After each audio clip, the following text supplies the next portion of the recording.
Apache County near Interstate 40 and Hawk Community. Sponsor Honorable Raymond Smith Jr.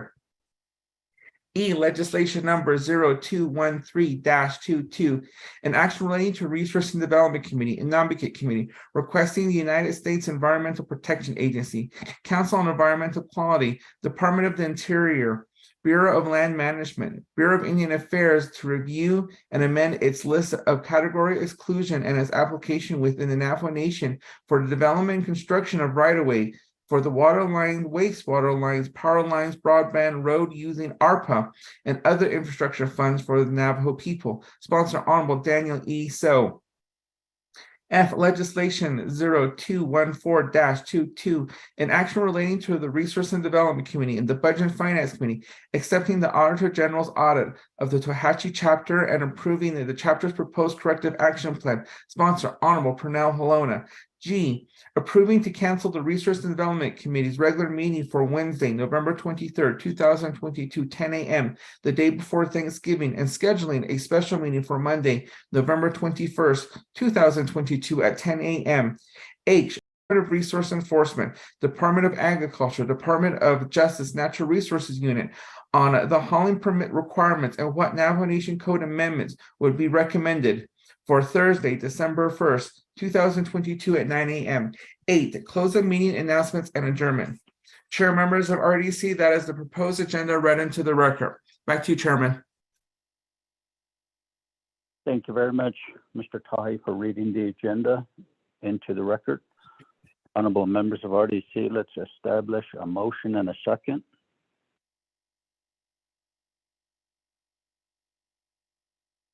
Motion, Stewart. Go ahead, Sitsila. Second, Freeland. Yes, none, Freeland. Honorable members of RDC, any comments or questions on the agenda?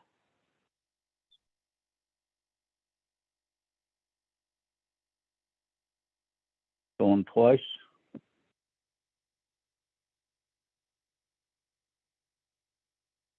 On 3 times. We'll go ahead and put the agenda to a vote. Honorable Vice Chair Walker, how do you vote? Honorable Key Allen Begay Jr.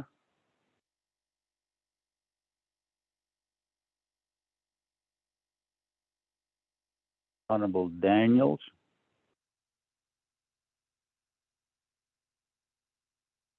Honorable Freeland.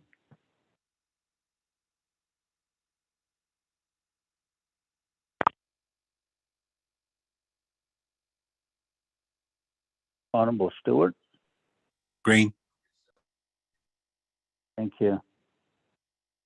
Honorable Vice Chair Walker, how do you vote? Honorable Key Allen Begay Jr., how do you vote?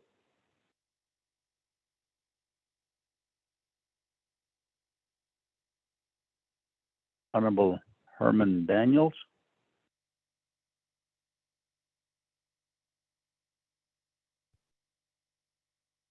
Honorable Freeland, how do you vote?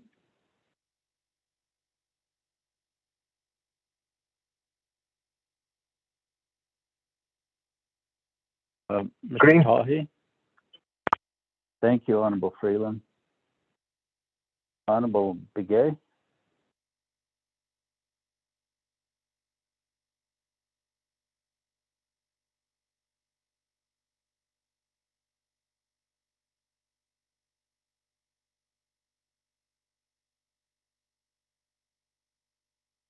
Honorable Begay?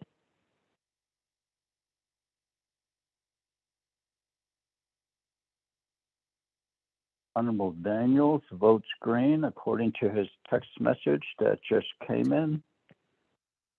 Honorable Begay? Are you on the call still? We have a vote of 3 in favor, 0 opposed, chair not voting, motion carries. We will approve the agenda as is, that is before us. Number 4, reviewing and approving journals from October 26, 2022, as well as November 2nd, 2022. Honorable members of RDC, let's have a motion and a second.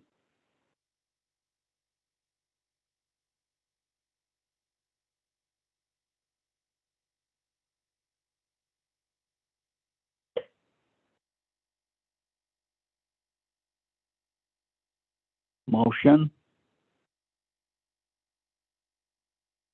Chairman, motion Stewart. thank you. Honorable Stewart. Is there a second?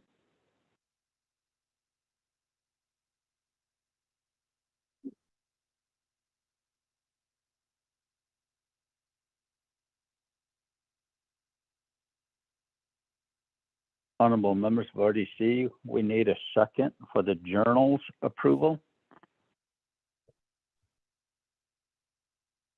Chairman, Delegate Freeland text in saying he'll second. Okay. Okay. Thank you. Honorable members of RDC, do you have any comments or questions on the journals?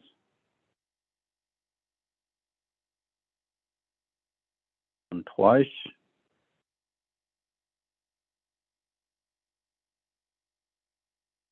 Going 3 times. We'll go ahead and put it to a vote. Honorable Vice Chair Walker, how do you vote?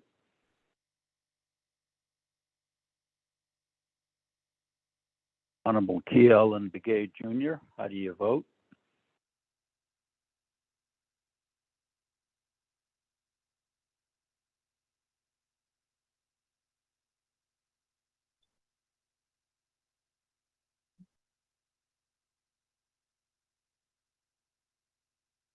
Honorable Daniels, how do you vote?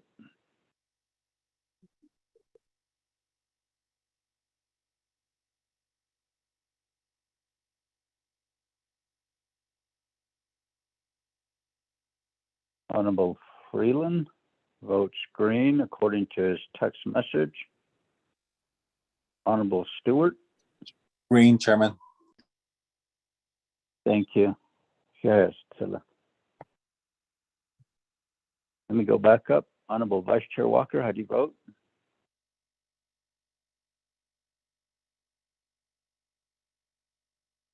Honorable Key Allen Begay Jr., how do you vote?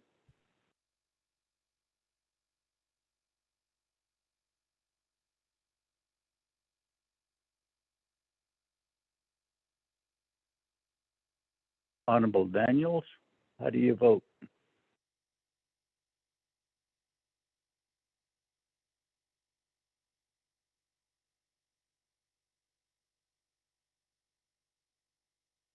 Chairman,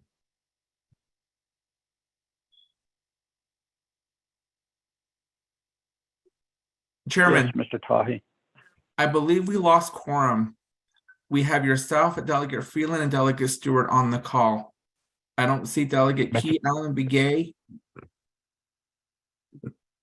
Delegate Mr. Daniel. Daniel just joined is on the call again. Back to you, Chairman.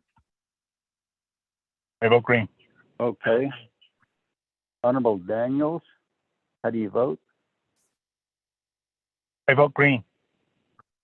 Okay, thank you. Honorable Begay, how do you vote?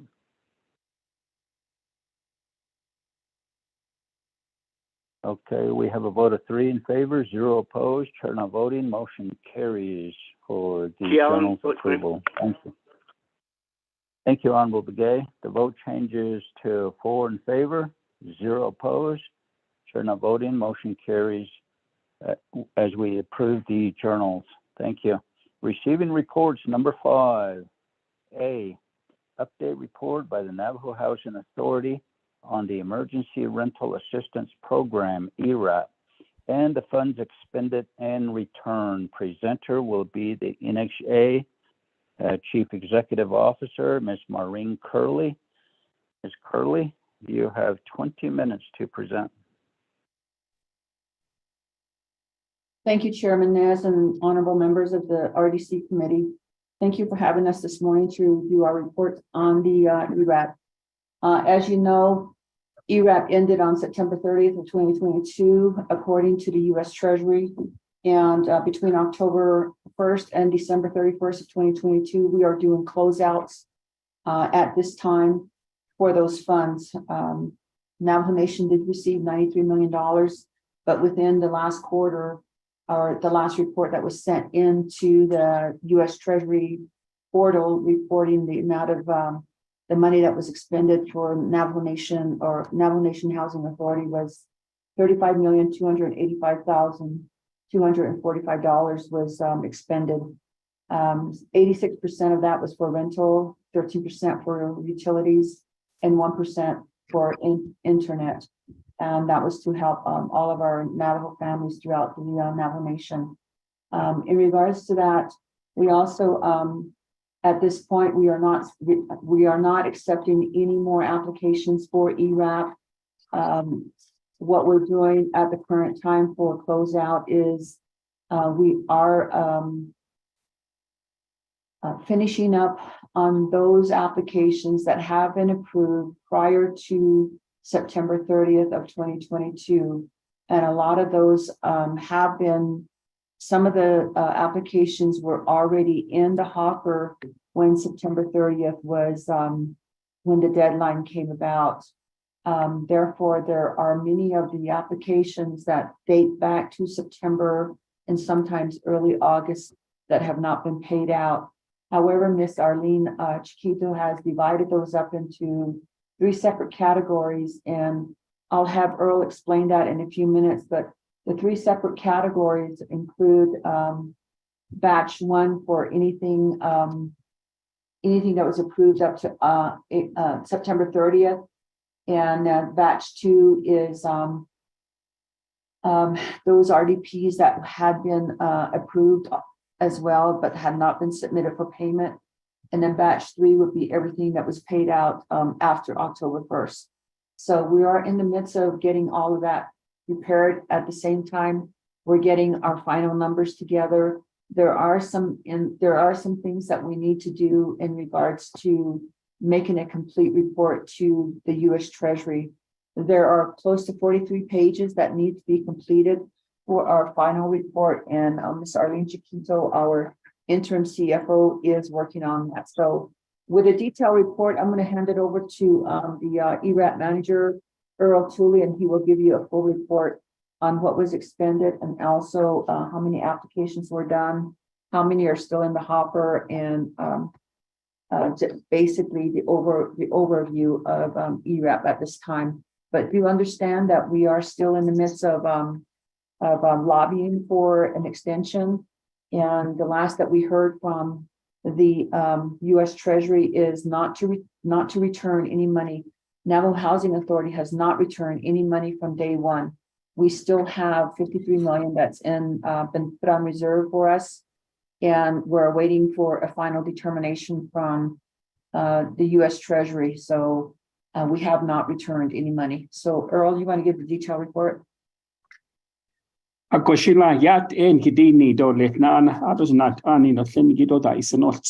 Emergency Rental Assistance Program. I want to emphasize that this is the first time that funding of this source has been rolled out to tribal communities and nationally, and also opportunities to engage with the U.S. Department of Treasury. But one of the greater things that I wanted to share with you is that what are some of the obstacles? There have been some landlords that didn't want to provide their W-9. W-9 is a tracking document for the IRS. And then there are some managers that are out there basically not wanting to accept a third-party payment on behalf of their tenants. And then the other aspect of that is that the internet access, many of the families that submitted some of these documents, basically, they were not savvy in regards to how to submit a document and also how to copy and then also download. And then also the other aspect of it, with the report that we had, 1% of the expenditures went for internet. That tells us that the availability of internet is not accessible to many of the families. And so therefore, they had to revert to hard copies or mailing them in, faxing them in, or hand carrying them in. Of that, the other aspect of this is the turnover rate that we had with the ERAP personnel. This is a high stress job that many of our ERAP personnel were engaging themselves in. Obviously, some of those stress could be because of what they're being told by the families and individual that are seeking assistance from the tribal emergency rental assistance program. The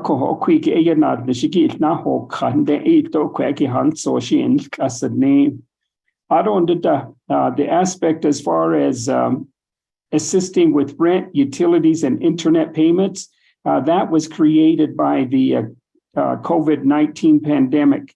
And then we understand that half of the Navajo Nation, more than half of the Navajo Nation of 399,494 are residing off the Navajo Nation in border towns. And so within this particular Four Corners region, we were able to reach out to various activities of outreach with our community partners, Indian centers, universities, as well as some of the cities, and then also those not-for-profit organizations. Now, what I am reading with you, this particular document was submitted to or sent this morning to Mr. Tahi, and hopefully you can read that at your leisure as well. As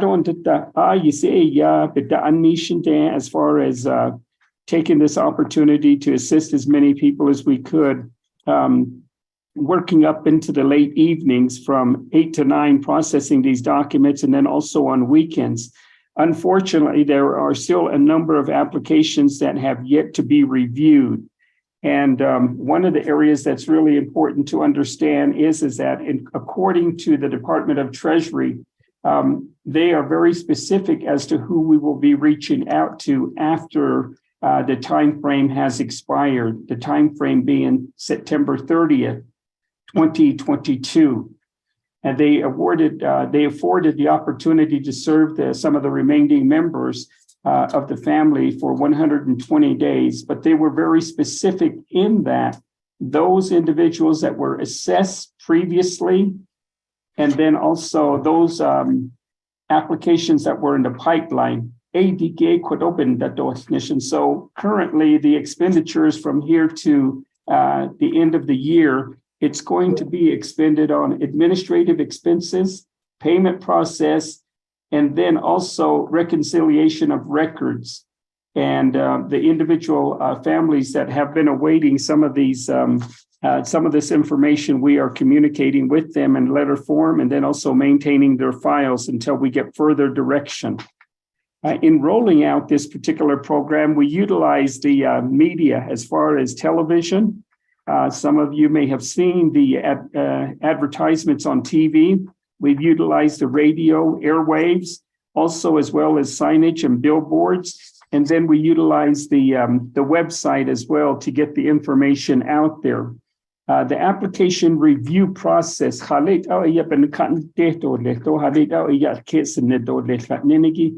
Sada you see it large and also spatini nitligido abend dashid nishige yakunde guelte neginal so spelt so negilbet odabeto nido. Those that are facing vacate notices and those that are receiving eviction notice, they were the primary families. The following that, individual families that are earning 50% below the U.S. median income, those are the individuals that we assisted as well. And then thereafter is those that are families that are that receive income in regards to 80% of the median income. Those families that are seeking subsequent requests,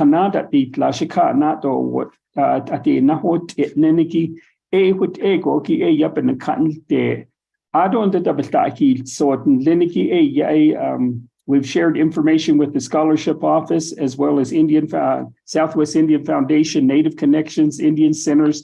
During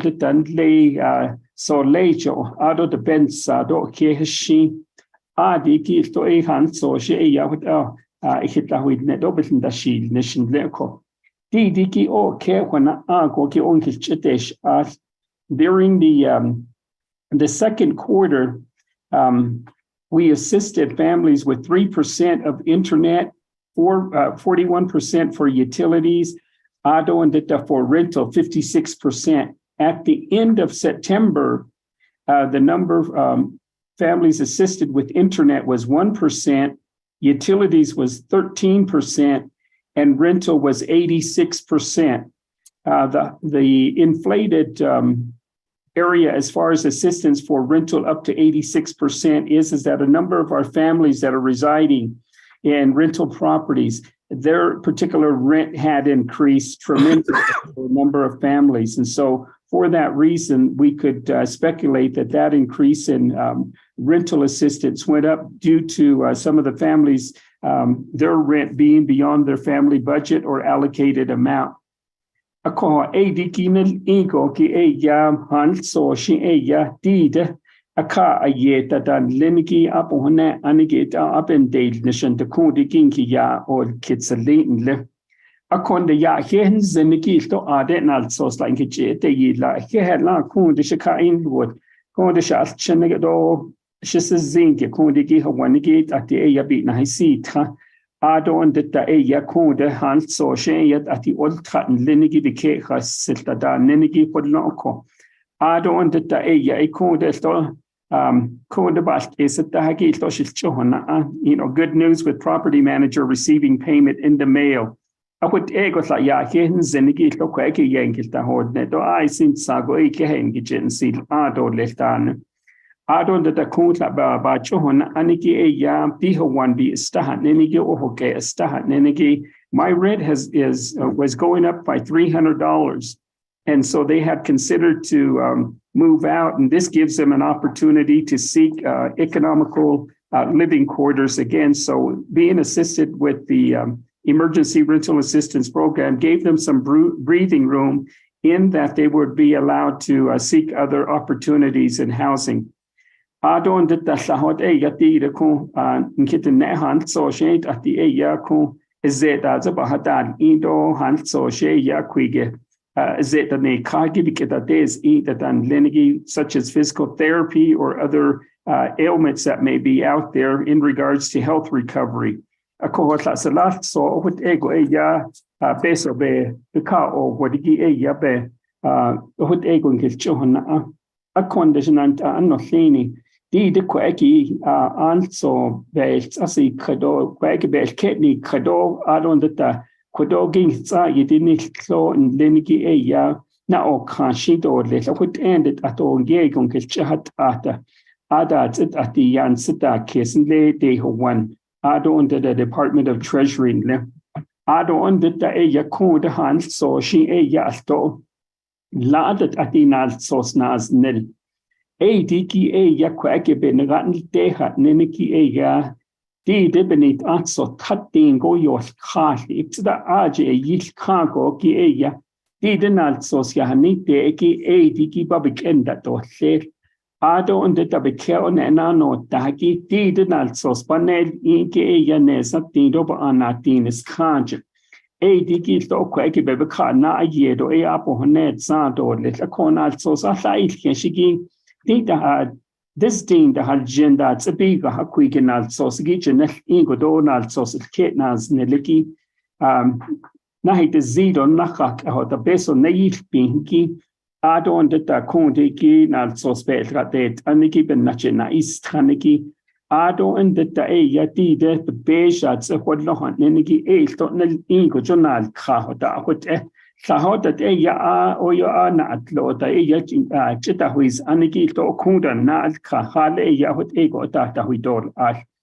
I don't late that there's torchun link it in then it's agobit strategy the kuda ya yit nahas trando ya case at Dangija adon kada nitadan let those that are receiving assistance by other tribal departments such as San Carlos Apache or even the Phoenix, city of Phoenix, if families have been assisted, then that would deem them ineligible, and therefore they would not be assisted. And so those are the individual families and folders that we have to take a look at, as that is the case with the Treasury Department as far as some of the responsibility and due diligence that is required of us. Ado and the ladat ati dahadna o ati lada dahadna halet o eya kudiki eya nal so shista no i neniki chunkit ya or kidishneniki Apo honet sanigit ego ya nakit nesatino as katino ba anast edit ya betat nedo edige nal sosiki ya ku ajibi gasli akonde nes not ben nemito ba sida betkisiko ba egat atinal sosiki nasnel chetntani nel adon de kadebi nadat niti tako de baka yed Nihito nidoki ya akut ego ibe hozeneto de so adike atiko adbekaticha. The allowable expenses for rent, utilities, and internet or other allowable expenses in Leniki, we want to make sure that we give opportunity and that we provide their particular application that has been submitted a thorough review in the event that the Treasury Department extends this particular program. Now, in the review of this particular program, one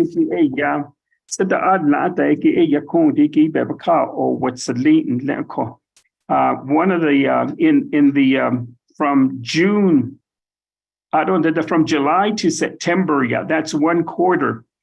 In that particular time frame, from July to September 30th, 3 months there, we assisted 8,551 families in the amount of $12.1 million. Now, the grand total that was provided by the CEO is the overall.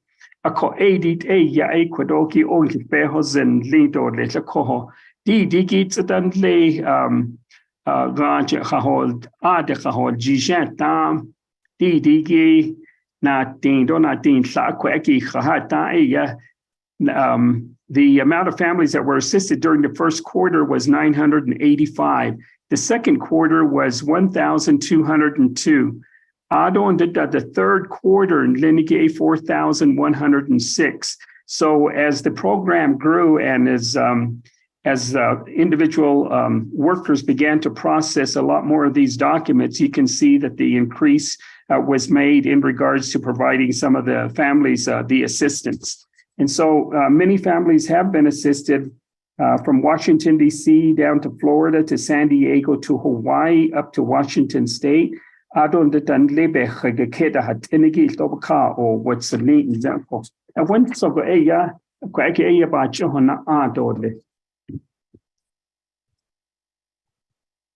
Chairman Nez, that is our report for ERAP. If you would like for us to report on the expenditures that were made out of the IHP funds for assistance for utilities after the ERAP has been closed, we are willing to give that report today as well. Thank you.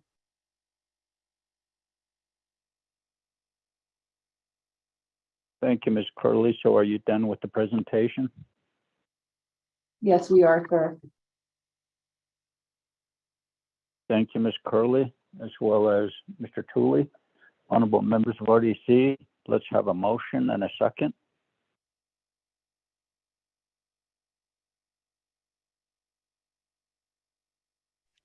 Motion, Stewart. Or second, Stewart.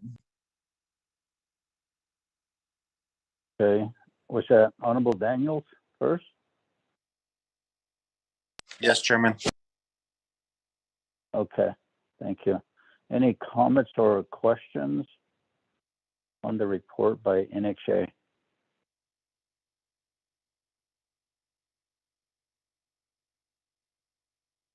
Chairman Ned? Yes, who's this? Oh, yeah, it's Che, Chairman. Just wanted to let you know who's I'm this? on the line. I'm sorry. This is Delegate Otto. Okay. Okay. Yeah, thank you for being on the call with us, Chairman. So I'll recognize you in a while. Did you have a question or a comment? Chairman Nez, Che, I'll wait till after your colleagues and yeah. Honorable members of RDC, any comments or questions? Kitchen and I put on NHA.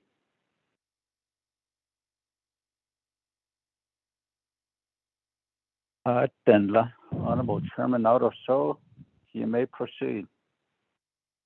Yeah, thank you very much. Chairman, I have a comment after that, please.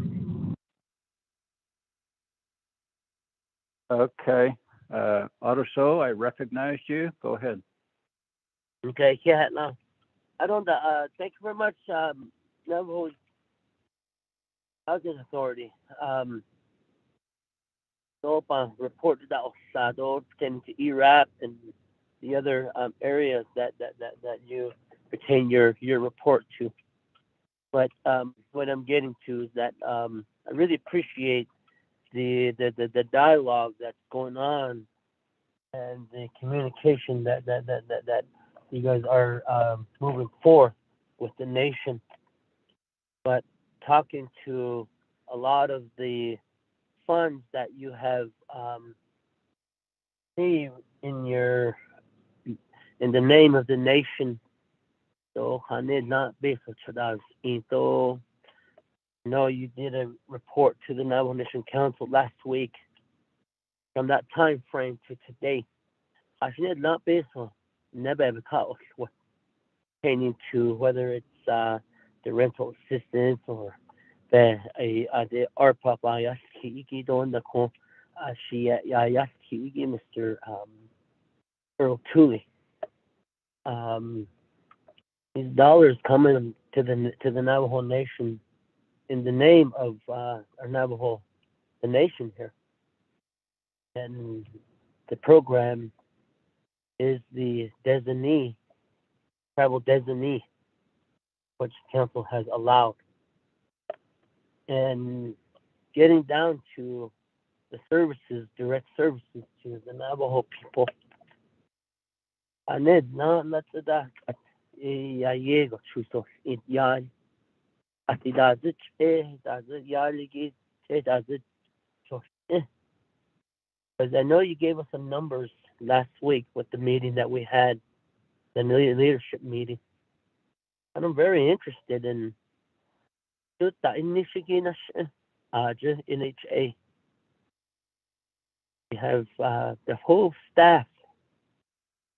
We have the full staff to provide these services for the Navajo people. And just want to see how much progress happened from last week to today.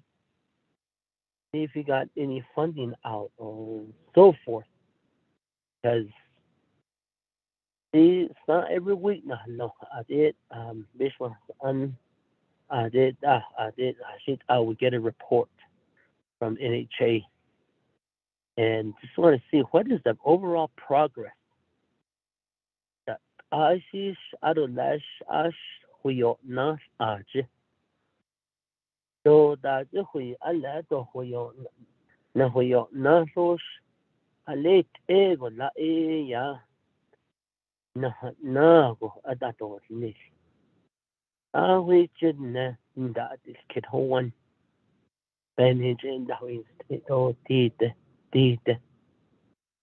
And it's the Diego at Dana Dan oh, you have your things. One done Lit Ego La Ado NHA to Ado. Allah Sendo Balkado Allah بس نه خبر داد لاش خبر داد ایش حالت آسیه بخوان بدو دانش ایده آجو نه اداشین سکو اني ده نجيان حلن الناجة تستحقي تو كي قلنا وتا management كي وتا اني كي ناتا حيسنش اكو آجت نشجي آجت انها تانيكي بيادو تينو سنشيكي ايشي سوخت ايغو كوش نخا انو لا نخا تيناش اتنشجي بناي سو بيادو تينو سنشيكي Echo, the direction that trying to get to is that what are some of the time frames that you see that we're gonna actually start seeing progress with out of the fundings that come this nation under as in the name of the Navajo Nation.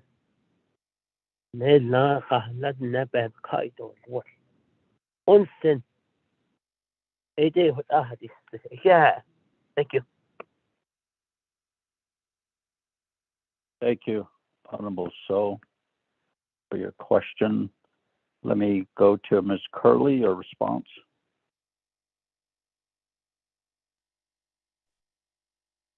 Yes, Chairman Nez, thank you for that question, Delegate.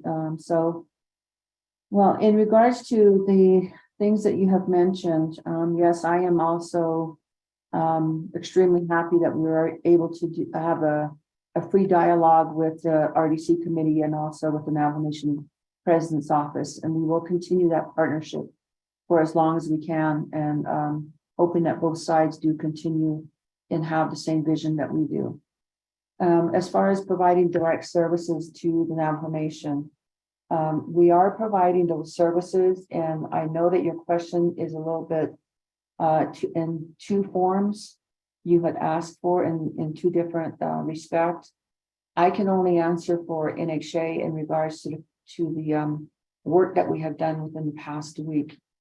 Lukachukai project is about 25% done as of yesterday. And mind you, we do have our construction meetings every week. And we do have our chiefs meeting every week here in our office to ensure that all our projects and all of our tasks that have been issued are on point and are in play. Jelani Lake, that contract is currently with the I believe with the legal department's review. Don't quote me on that, but I know Jelani Lake will be starting here not too far in the future. I would say at least a month. The Window Rock project as well. We finally were able to complete a couple of documents that were needed for that, so that will also be into construction by March. As you know, during the winter, it's really hard for us to start any project. So we're waiting for that one to start in March. And then as far as Rock Springs, that one is also in play. It's getting started, and we are looking forward to establishing those homes. Just to go back, Lukachukai will have 20 homes. Window Rock will have, we had initially stated 60 homes, but we have to downsize it to 40 due to the increased cost in construction, supplies, equipment, so on and so forth. And Talani Lake will have 24 public units. And then also Rock Springs will have 10 more public units. And on top of that, we also discussed yesterday at the chief's meeting, what other projects do we have in play, or what other projects do we need to get started? And according to the construction development person that's taking care of all of the constructions at this point, he did say that, where is it that I put here? He did say that there were four projects that were going to be beginning, which would be the Bennett Freeze. They're starting the RDPs for all of these projects. The Bennett Freeze, the 7, 8, and 9 scattered homes. Also, there will be essential units also being done that will be going out for RDPs. And my instruction to the construction department is to do all the RDPs while we're not doing the construction. They should be done during the winter time so that we can be able to be ready to construct all these homes beginning in March. So we do have a plan in play as to what we're going to do with all the upcoming projects. We do have a lot of projects under the Indian Housing Plan. Some of those that have been carried forward from FY 2022, and we are going to try to work all of them in as much as we can. But our goal for the year of 2023 fiscal year is that we need to spend more than $114 million in order to be able to meet the IHP requirements, and also to not be in a position where we have to return funds again with under the HUD programs. So we are in play. We are doing what we can to get those homes down. And just mind you that we are also working with other enterprises to get the infrastructure plan developed. But within the last week or so, we did meet with a couple of departments from the Navajo Nation and found that every department that we have talked to and every enterprise that we have spoke with have their own master plan. There has to be a way to bring all of the master plans into one room and then be able to figure out what is it that Navajo Nation really wants. Do we want to have 5 to 6 different master plans, or do we want one grand master plan that everybody can work with? And I would suggest that we try to get one grand master plan so that we're all working on the same page and that we all share resources while we're doing these projects. I think that's the only way that the Navajo Nation and Navajo Housing Authority can move forward at an expedited pace. So, Delegate So, I hope I have answered your question. I stand ready for to answer any more questions. Chairman Nez. Thank you very much, Ms. Curley, for your response. And I personally do appreciate your advocacy when we went to Washington, D.C. a couple of months ago with Mr. Croxton. As I observed your professionalism in dealing with NHA issues to Washington leadership and speaking for the people, I do appreciate that. And you've done well, and keep moving forward with the NHA and get more things done. Thank you. Honorable Freeland.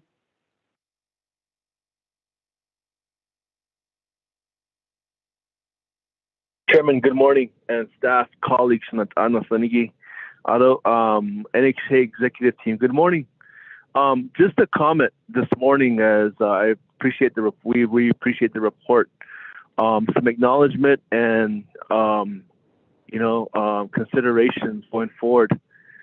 First of all, I want to say thank you to the team, Ms. Curley and your team, for really emphasizing this ERAP and ensuring that it's done adequately and ways that are set forth by the Treasury guidelines, and knowing that you have a process to follow and you have to follow that process, and it's through federal law. Just want to encourage you all to continue to always put our people first, no matter what. And whether it's at the DC level, the state level, the Hogan level, always continue that fight for them. They are truly worth it. And this is one of those instances where you are in that position to help so many of our people at this time and this juncture. And please do it. Do that right thing. Do the right thing always for them. And, knowing that you are in that position to help others will always supersede a lot of what has been done or said in the past. And yes, there are critics. There always will be critics, but always do the right thing to, put those critics at ease, the criticism at ease. And, it's just how life is and how we look at each other. And unfortunately, on the Navajo Nation, we do that a lot. We critique each other. We look at each other, but, it's always those cases where whenever we help someone, it gets unnoticed at times, I feel. But continue to do that a lot. Continue to help each other in that form and fashion. Encourage one another. But always, like I always tell my chapters, remember who the beneficiaries of our work are. This is a great experience for us. But remember who we serve and who those beneficiaries are, who the real winners are in these situations. And that's our people. So So just some words of encouragement this morning, Chairman, to the team going forward, and to the NHA team. Please continue on this path. You're making great strides. Don't hesitate. Don't second guess, but always keep proceeding forward no matter what, and remove the past, that cloud from the past, and remove it. And I expect and I look forward to great things coming from NHA in the future. Thank you, Chairman.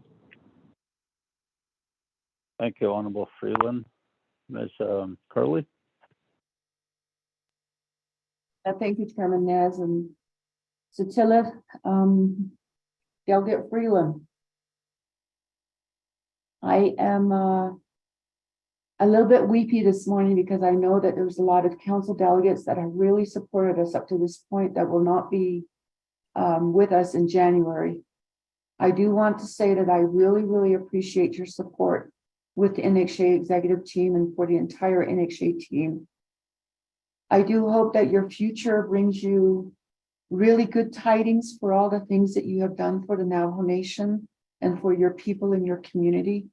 I look forward to seeing you at another level, maybe at the state level. You too as well, keep moving forward and keep doing the things that will help us as the Navajo Nation. And as far as the things that you said about putting people first, NHA's current motto is servant leadership. So that is what we are stressing to each of our employees, is to serve the Navajo Nation. We're here to serve the Navajo clients. We're not here to serve ourselves. And doing the right thing is also another motto that we have, that every day we should be doing the right thing. And I am so thankful that I have the RDC committee to fall back on when we need help, or when we need just need to run some things by them to see if we're doing the right thing. We will continue to follow the Treasury guidelines and try to end this program ERAP in the most proficient way as possible. However, I do want to ask Chairman Nez if I know that the Congress will be debating the ERAP continuing resolution next week when they start meeting again. And then also the NAHASDA. Can you tell me if RDC is planning on going to Washington? Because we kind of had it on the back burners if we should go or not, to continue advocating for the reauthorization of NAHASDA and also the ERAP. One other question that I would like to pose to RDC is, I'd like to get together with you, maybe offsite or maybe at your offices somehow, to discuss with you about a land donation that was given to us. We do need a letter in support of this, and if I may try to schedule with 2 or 3 members of the RDC to just meet and let you know about this land that's been donated to us. That's all I have, Chairman Nez. Thank you, Ms. Curley, for your response. RDC is planning to go back to Washington, D.C. the first week in December. Mr. Tohachi, do you know which dates? Chair, members of RDC, I've been working with former Senator Carl Begay on this issue. He is recommending that the first week of December would be a perfect time for RDC members to go back to Washington, D.C. That would be December 5th, 6th, 7th, 8th, and 9th. That's one full week. But with the schedule constantly being packed, we will most likely fly out on Sunday, the 4th, be there the 5th, 6th, and 7th, and fly back on the 8th and have a special meeting on Friday, December 9th. Those are currently still in the work, Chairman Nez, members of RDC. Back to you. Thank you, Mr. Tahe. Honorable members of RDC, any other comments or questions? We have 2 reports today and 6 legislations to consider. On twice.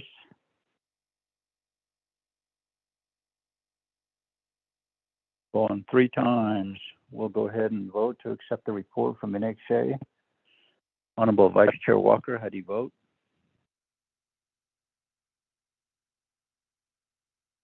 Honorable Kiel and Begay Jr. Kiel with screen. Thank you. Thank you. Sitzela. Honorable Daniels. I vote green. Thank you, Honorable Daniels. Honorable Freeland. Green, Chairman. Thank you. Honorable Stewart. Green, Chairman.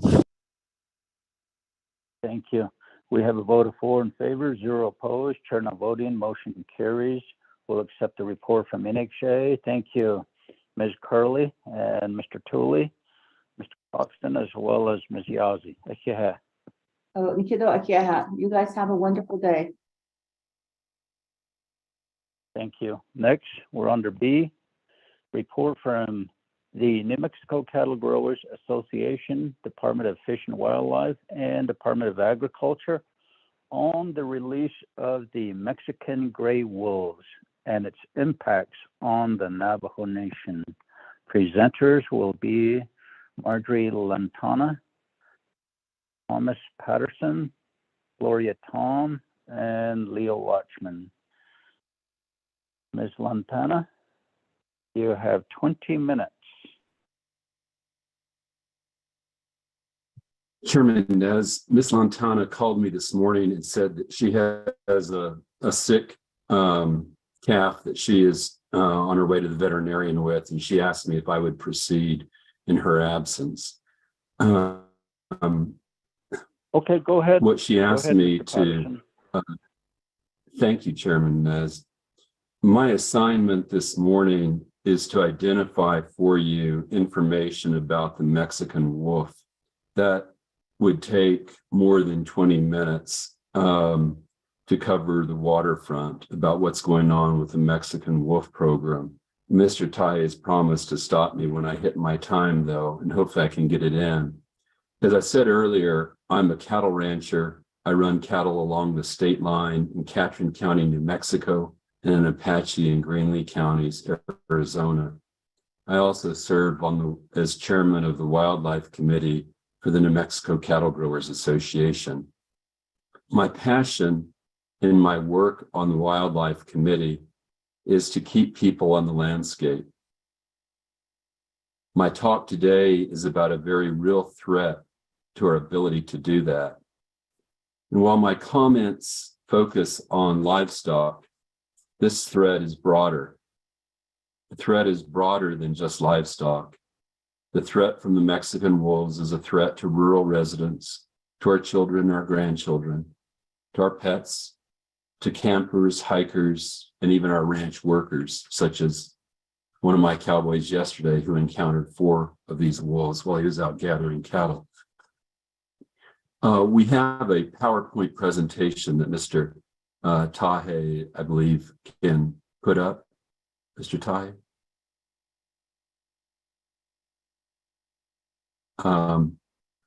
So we can go to the next screen, Mr. Tahe. And you might want to press slideshow, and that will get rid of the stuff on the left. If you can do that. There you go.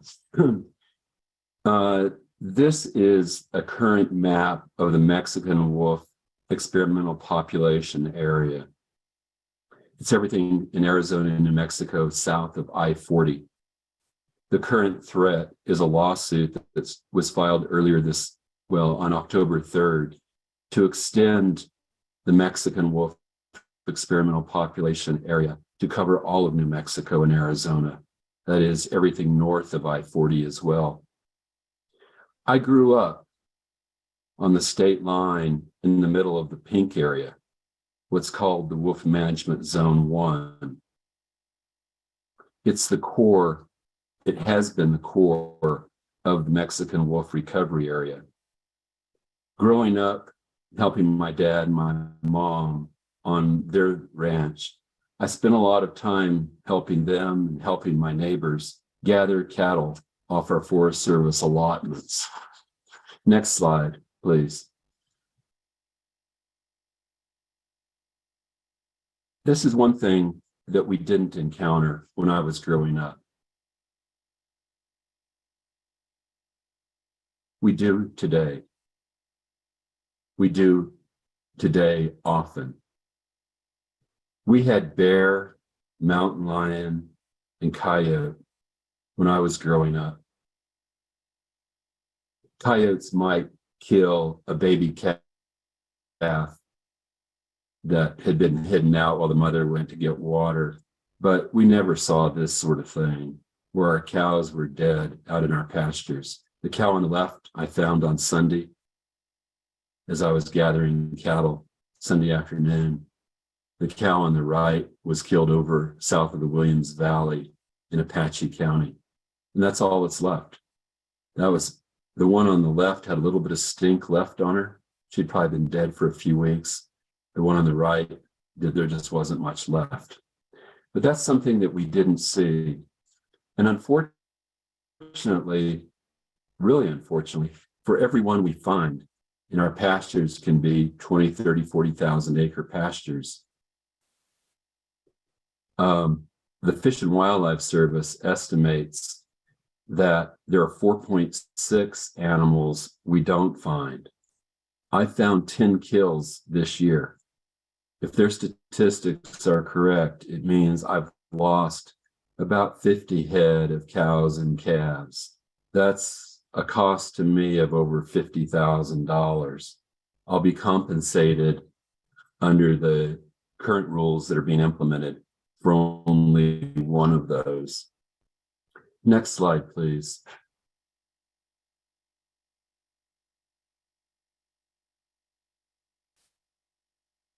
So what's different? We had bear and coyote and mountain lion as I was growing up. The Mexican wolf is what's different from when I was a boy. There are now about 220 Mexican wolves on the landscape. They say 196, but they say it's probably plus 10%. So that's how I get to 220. You see that this one has a collar on it. Only 45% of these wolves have collars. The other 55% do not have collars. So there's no way of knowing really where they are. This is the type of picture you see from the Fish and Wildlife Service. It's almost like a dog food commercial, the wonderful wolf.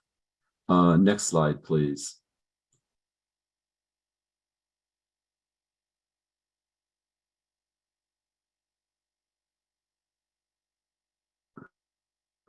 Oh, it went too far. Oh, next one. Next one. There you go.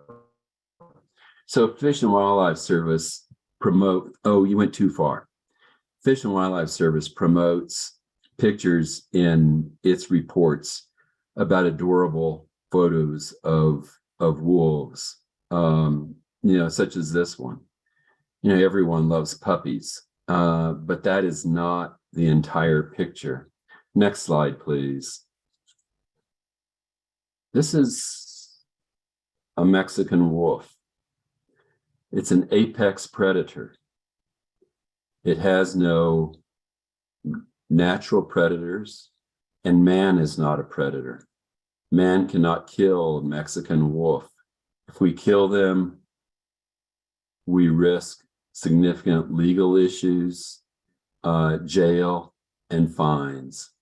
We have to prove, and the assumption is that we're lying, that if we shoot a wolf because we say it was attacking us, we will be run through the ringer to absolutely prove that the wolf was really attacking a human being. Next slide. And this is what you've seen two pictures of what Mexican wolves do. This is another picture of what they do. Wolves have greater stamina than cows. They chase the cows down, they engage them in kind of a fight. Cattle go down from the stress. It's called exertional myopathy. Wolves start eating the animal from the rear end while it's still alive. The animal bleeds to death. And sometimes the wolves don't even really eat much off the cow. They can smell if the cow is pregnant. And oftentimes they will simply remove enough from the cow to extract the calf and eat the embryo from the cow. It's horrific. So that's sort of some background about the wolves. Next slide, please. This past year, in this summer actually, the Fish and Wildlife Service released their final rule on the final 10J rule under the Endangered Species Act. This is the rule that governs how they will recover the Mexican wolf.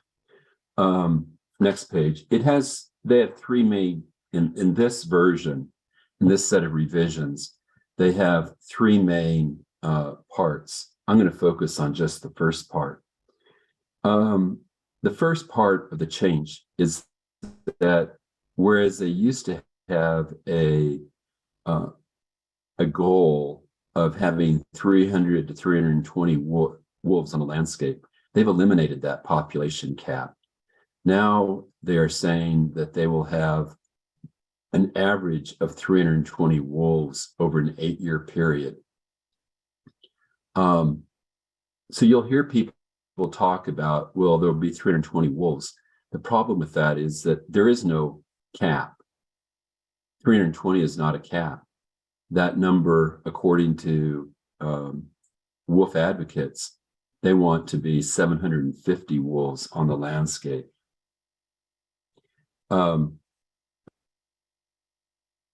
So there will be, excuse me, get rid of this. There will be a substantial number of wolves.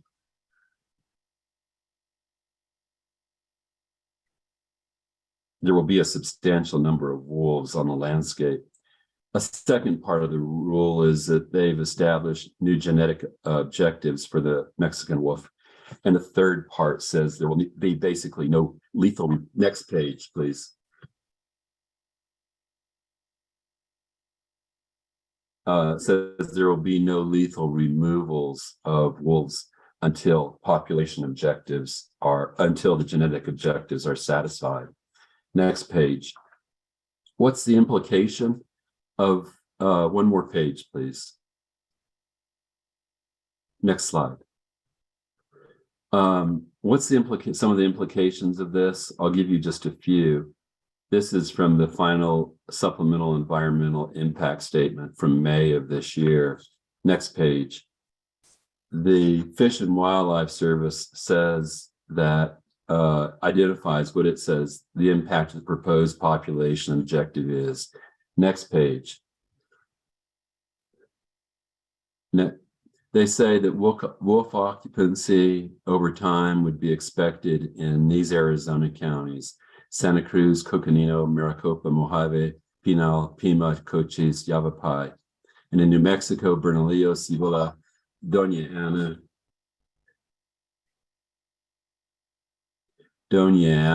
Hidalgo, Lincoln, Luna, McKinley, Otero, Torrance, and Valencia counties.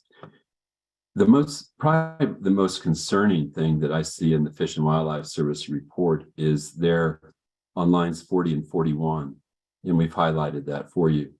They admit that there are many small ranches in the Mexican wolf and experimental population area for which the economic impacts from Mexican wolves may be difficult to sustain. Basically, what we're seeing is that our government is working to remove cattle growers from the land. Next slide, please. To date, well, through December 31st of 2021, the Fish and Wildlife Service and related agencies have spent $58 million to recover the Mexican wolf. Next page. They have many proposed actions, and these actions will take place over the years to come, as far out as 25 years to come. Next page, please. The projected cost of those actions is over $200 million.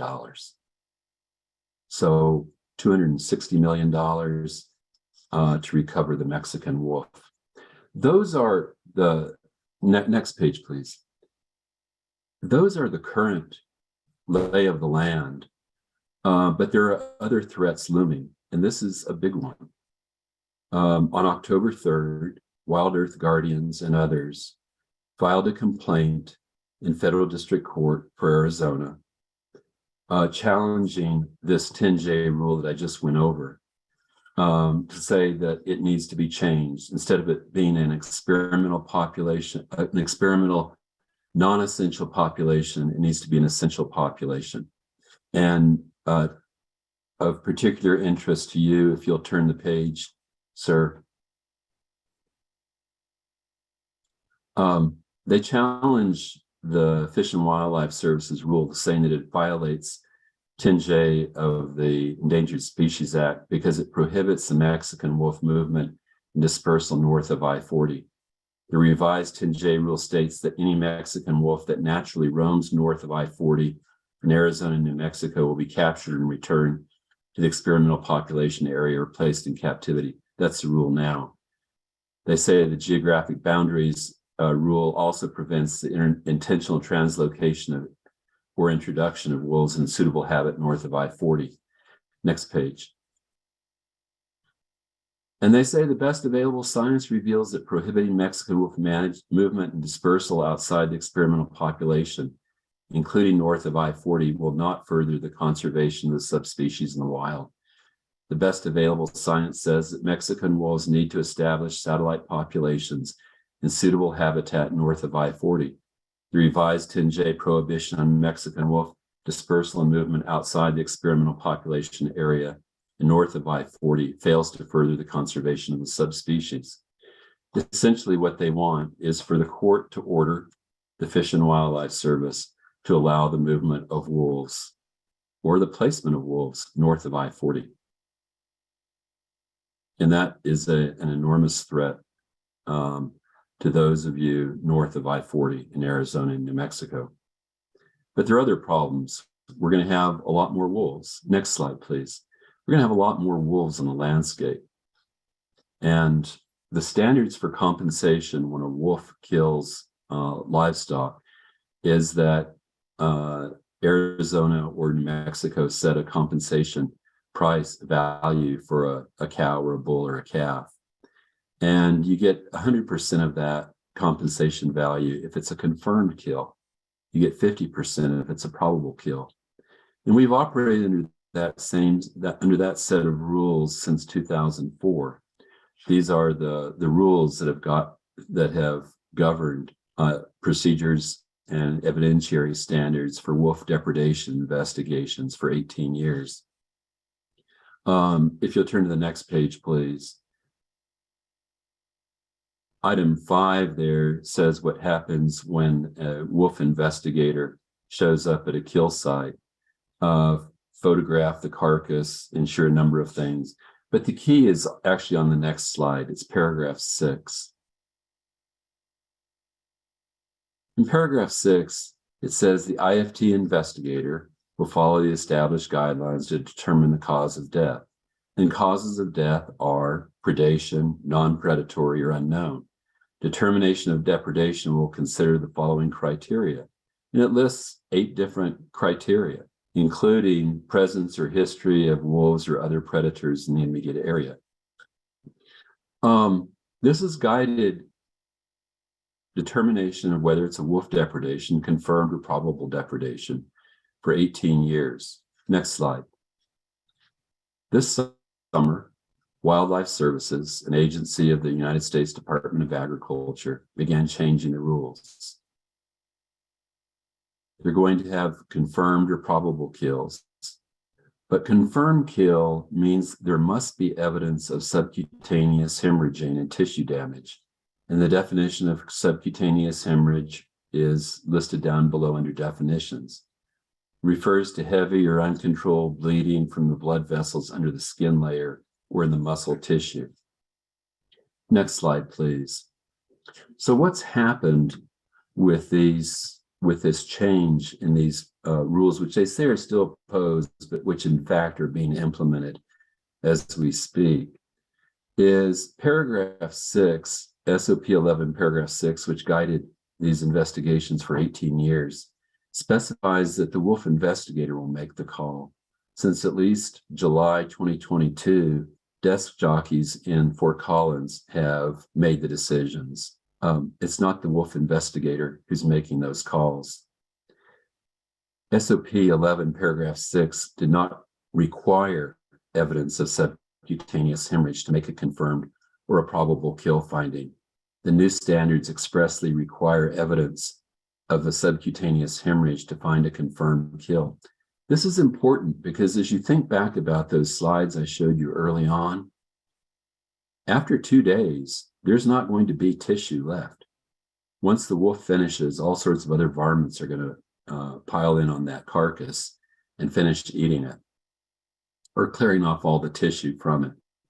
So we're not going to have evidence of tissue damage after a couple days. And in our pastures with a number of acres that are in them, we're not going to find those dead animals within 2 days. Their proposals say it'll be just for a confirmed kill, but recently a wildlife services investigator told me that wildlife services may not call a kill even a probable depredation without evidence of subcutaneous hemorrhage. That requirement for subcutaneous hemorrhage for both confirmed and probable kills is a significant change from the 2004 standards, which list subcutaneous hemorrhages as evidence of a kill, but not mandatory. Requiring evidence of subcutaneous hemorrhages for a probable kill means there will be no functional difference between a confirmed or a probable kill. It raises the standard of proof to be beyond a reasonable doubt. This change is under-inclusive of wolf kills. Wolves and other varmints in the Patterson? Eat the hemorrhaged area. Yes, sir. Mr. Patterson, you have reached sir. the 20-minute limit for the presentation. How much time do you need? Approximately how much time do you need to extend? It would take another, I would be prepared to share with you another 10 minutes. Another 10 minutes, because we still have Fish and Wildlife that will make a statement, as well as Department of Agriculture. Is there any way that you could summarize so you can share the 10 minutes with the Fish and Wildlife as well as Department of Ag? Absolutely, sir. I believe that Mr. Tahe has sent to each of you a copy of my PowerPoint presentation. What you'll see and what follows we do have it. We do have it. Thank you. Okay. I would members of RDC. I would encourage you. Sir, could you pause for a moment? Honorable members of RDC. Yes, sir. Are there any objections to extend the time for 10 more minutes?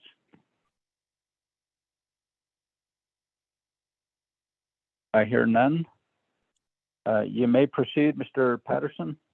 Thank you. Thank you, Chairman Nez. If you will go back to the next slide, Mr. Tahe. The next slide, please. There is work to be done, and we would encourage the Navajo Nation to join us in that work. The first work that needs to be done is to intervene in that lawsuit, to, assuming this is your objective, to keep wolves from being allowed north of I-40. Another bit of work that needs to be done is, in the event that they do become part of your landscape, we would like for you to help us pass an amendment to the Farm Bill that allows for $2 million a year in Arizona and $2 million a year in New Mexico to pay for wolf presence. Kills are not the only cost of the wolves. We have lower conception rates, lower weaning weights. We have labor costs, we have feed costs, we have transportation costs. This bill that's that Representative O'Halloran is sponsoring goes to trying to address that. Next slide, please. Another thing that's looming on the horizon is Wild Earth Guardians has asked the Forest Service to establish a set of conflict rules for livestock on Forest Service allotments. I'm not sure how much this would directly affect you, but it gives you a sense of what the wolf advocates want. If you go to the next page, you'll see that they want us to remove promptly dispose of livestock carcasses. I can't get into many areas with a vehicle. They want us to use guard animals or range riders, shepherds, or other forms of human presence wherever we have wolves. That will dramatically raise the cost of raising our cattle. If a wolf den or rendezvous site is discovered on an allotment during the grazing season, require the livestock be removed. Next slide, please. In the event of a depredation, require the livestock are removed to another unit or another allotment. If alternative grazing sites are unavailable, require the livestock to be moved off the national forest. We don't have other places to go.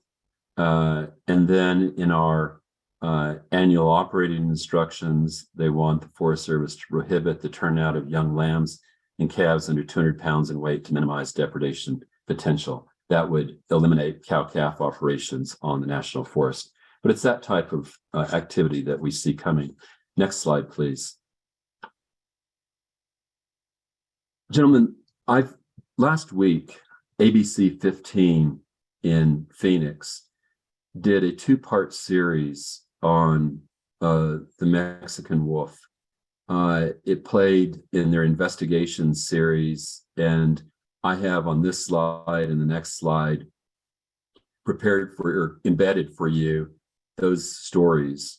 I would encourage you to come back and listen to those stories. They're not everything is correct in there. They say, for example, that to have a confirmed kill, you have to identify which wolf killed the animal. That's not true. Something that I say in one of the segments is also no longer true. I said there are going to be more probable kills than confirmed kills. With how they're actually administering the rules, there won't be many of any kind of kill, which means we won't be compensated. These take about 8 minutes to go through. I think Courtney Holmes, the reporter, did a reasonably good job summarizing the issues.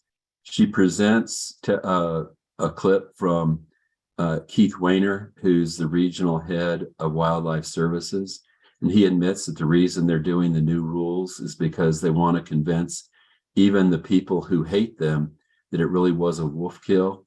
Problem with that is ranchers are taking the brunt of that action. And there's also a clip from someone with Wild Earth Guardians who confirms that they want at least 750 wolves on a landscape. Next slide, please. And next slide. So those are the two slides. My suggestion to you is that you do something along the lines of what New Mexico cattle growers did, which is establish a set of speaking points on wolves that identifies your objective and then talks about, the specifics and what the issues are and what solutions might be. I would be happy to share our New Mexico cattle growers' speaking points on wolves. Next slide, please. The action items I would encourage you to consider are identify and agree on your objectives. Set up your speaking points so anyone who's talking on these issues for the Navajo Nation is reading from the same page. I would encourage you to coordinate with other stakeholders. We have to have coalitions working to keep people on the landscape. And you have coalitions that you can form. New Mexico cattle growers would be honored to be able to participate with you in dealing with some of these issues, but coordinate with other stakeholders. Don't go it alone.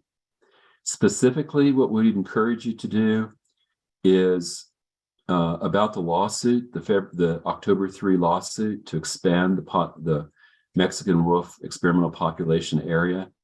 Go on record with the Fish and Wildlife Service opposing it. Exert political pressure on the Fish and Wildlife Service not to settle, not to give in.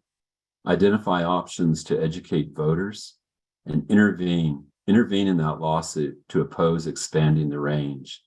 That is a critical matter for people north of I-40.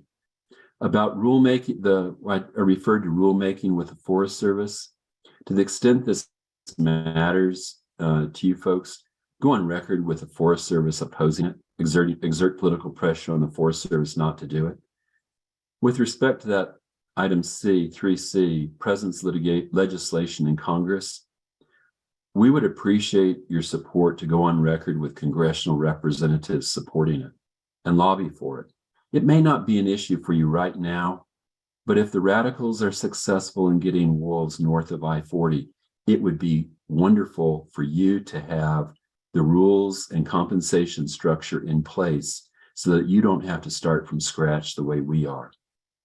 One of the things that the wolf advocates and Fish and Wildlife Service tell us is that we have to learn how to manage our livestock around the wolves. Well, it's increasingly difficult to do that with more wolves and fewer findings of a wolf depredation. So what we have proposed to them is give us the technology so that we will know where the wolves are, at least the collared wolves are. And we can put that on our allotment maps, every day. If we go on our computer and look at our allotment maps that the Forest Service sends to us, it'll tell us where the wolves are. And we can send someone out to haze the wolves off or go look for kills. Fish and Wildlife Service said they thought that was a great idea, but now they're crawfishing on that and they're refusing to do it without buffering the information. So we don't really know where the wolves are. And in a 40,000 acre pasture, which is, they'll say this is somewhere in this 40,000 acre pasture, there were wolves, that doesn't particularly help us much. So again, the technology is something that if it's in place, then if and when you get wolves north of I-40, you'll be prepared to help manage around them. Chairman Nez, that concludes my presentation. Thank you for your attention. Thank you, Mr. Patterson. Let me go to, we have 1 minute left. Ms. Tom?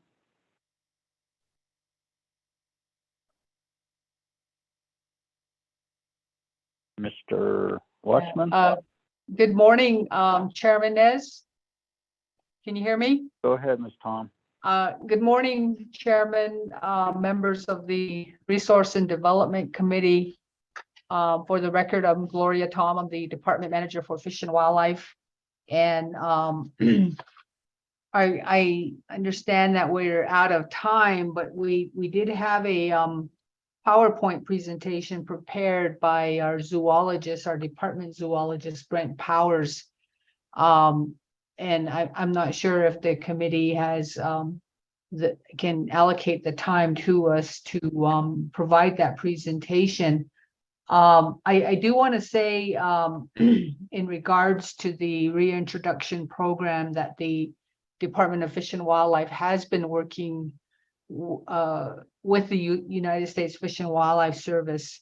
And we have provided comments and feedback regarding the proposed the reintroduction program, as well as the designation of the experimental population area. And the Navajo Nation, or the majority of it, lies north of Interstate 40. So anytime we do have a Mexican gray wolf encroach the boundary, once it crosses Interstate 40, it does come under full protection of the Endangered Species Act. We have gone on record that we do oppose that, and that we want to, we do oppose the designation, as it basically splits the the Navajo lands between the experimental population and the full designation under ESA. And there's a couple, yes. Ms. Tom, we expired the extra 10 minutes. The presentation has gone beyond 30 minutes, and therefore my recommendation as chair of RDC is to have your report as well as Mr. Watchman provide us an in-depth report at the next RDC meeting. We would appreciate it. Chairman Nez, yes, we can accommodate that. Thank you. Okay, thank you. We'll just go ahead and do that. Mr. Tahi, could you add Fish and Wildlife and Department of Agriculture on the next RDC meeting to provide their report? Chair, members of RDC, yes, I've made a note of that. They will be on the next RDC agenda under receiving reports. Back to you, Chairman. Thank you very much. Thank you, Mr. Patterson, as well as Ms. Tom and Mr. Watchman for taking the time today. Let's have a motion and a second. Freeland. Thank you, Honorable Freeland. Second by Stewart. Honorable Stewart. Thank you. Are there any comments or questions? Chairman Freeland. Honorable Freeland, you have the floor. Thank you, Chairman. Just a comment. Thank you, Mr. Patterson, for that information, and I look forward to going through your presentation as well as I'm on the phone this morning. Chairman and colleagues, I wanted just to ask for this report because it's something we didn't get a chance to really discuss in depth, and the potentials of the impacts. And I know I had a chance to speak to Fish and Wildlife about one of the gray wolves coming up towards Navajo at one point, but especially how is this going to impact our Navajo ranchers potentially? Is there going to be any impacts to our Navajo ranchers? The co-presenter is one of my constituents, Marge Lantana, and she's also a member of the Cattle Growers Association too in New Mexico.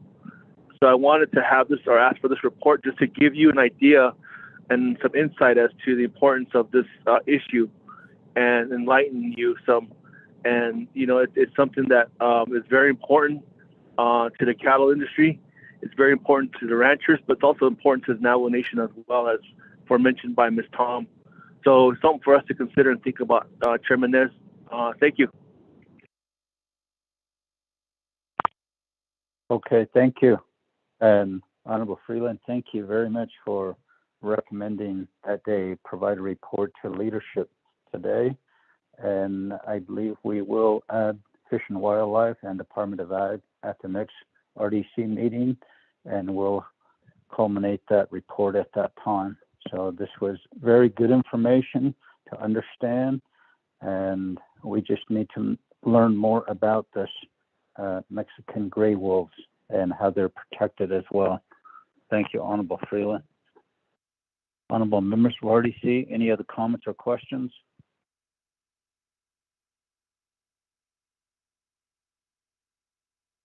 I hear none. Let me go back to Mr. Patterson. Could you provide a closing brief statement, sir? Yes, sir.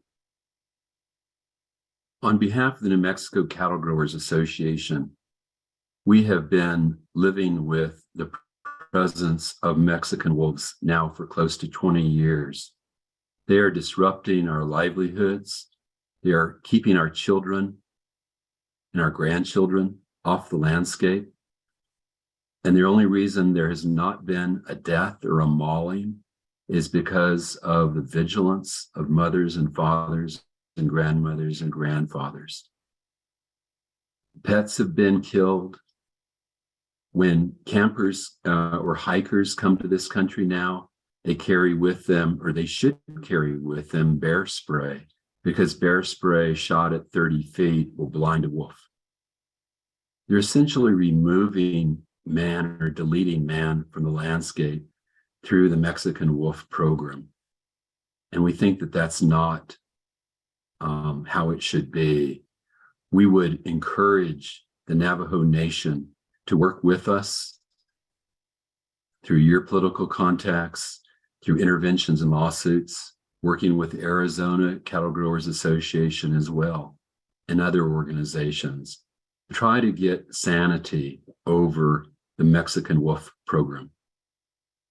We'll do whatever we can to assist you in that regard. If you would like further information, or if you'd like more in-depth information from us, we would be pleased to provide it. Thank you very much, Chairman Nez.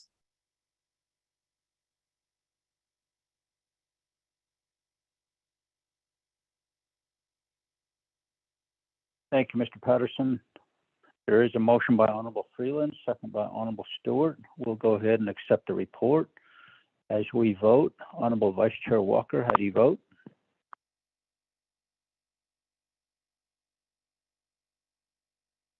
Honorable Kiel and Begay Jr.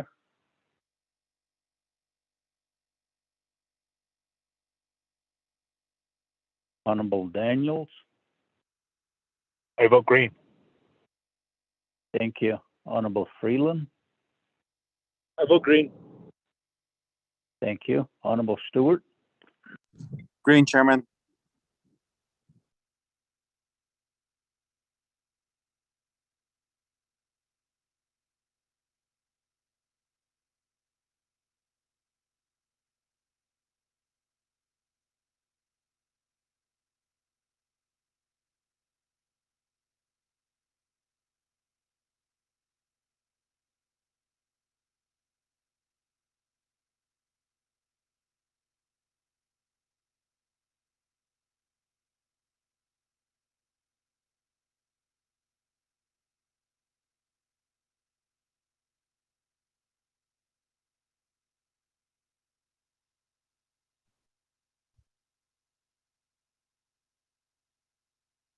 Chairman Nez? Chairman Nez? Mr. Ty, can you hear me? Yes, I can hear you now. I believe you got knocked off the call. Yeah, I'm just sitting in one place, but I got knocked off. It's really windy here at my residence also. Honorable Freeland voted green. Honorable Stewart. Green, Chairman. Thank you. Honorable Vice Chair Walker. Honorable Begay. We have a vote of 3 in favor, 0 opposed, chair not voting, motion carries. We'll accept the report. Thank you very much, Mr. Patterson, Ms. Tom, Mr. Watchman. Number 6, old business. None. Number 7, new business.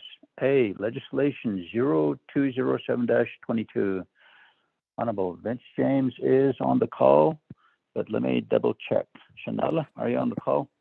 Yeah, it's Nala. Oh, I'm on the call. Mr. Ty, could you read this into the record, please? Chair, members of RDC, you have legislation summary sheet for tracking number 200207-22, date October 27, 2022, titled the resolution, proposed standing committee resolution, an action relating to resource and development, endorsing the plan of operation for the 4 Defiance Agency Council. Purpose.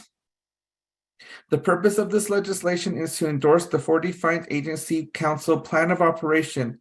The 4 Defiance Agency is comprised of 27 chapters. The endorsement of the Plan of Operation for the 4 Defiance Agency Council does not waive the purpose, requirement, and authorities of the Local Governments Act, 26 NC Section 1. Resource and Development Committee has final authority over this legislation.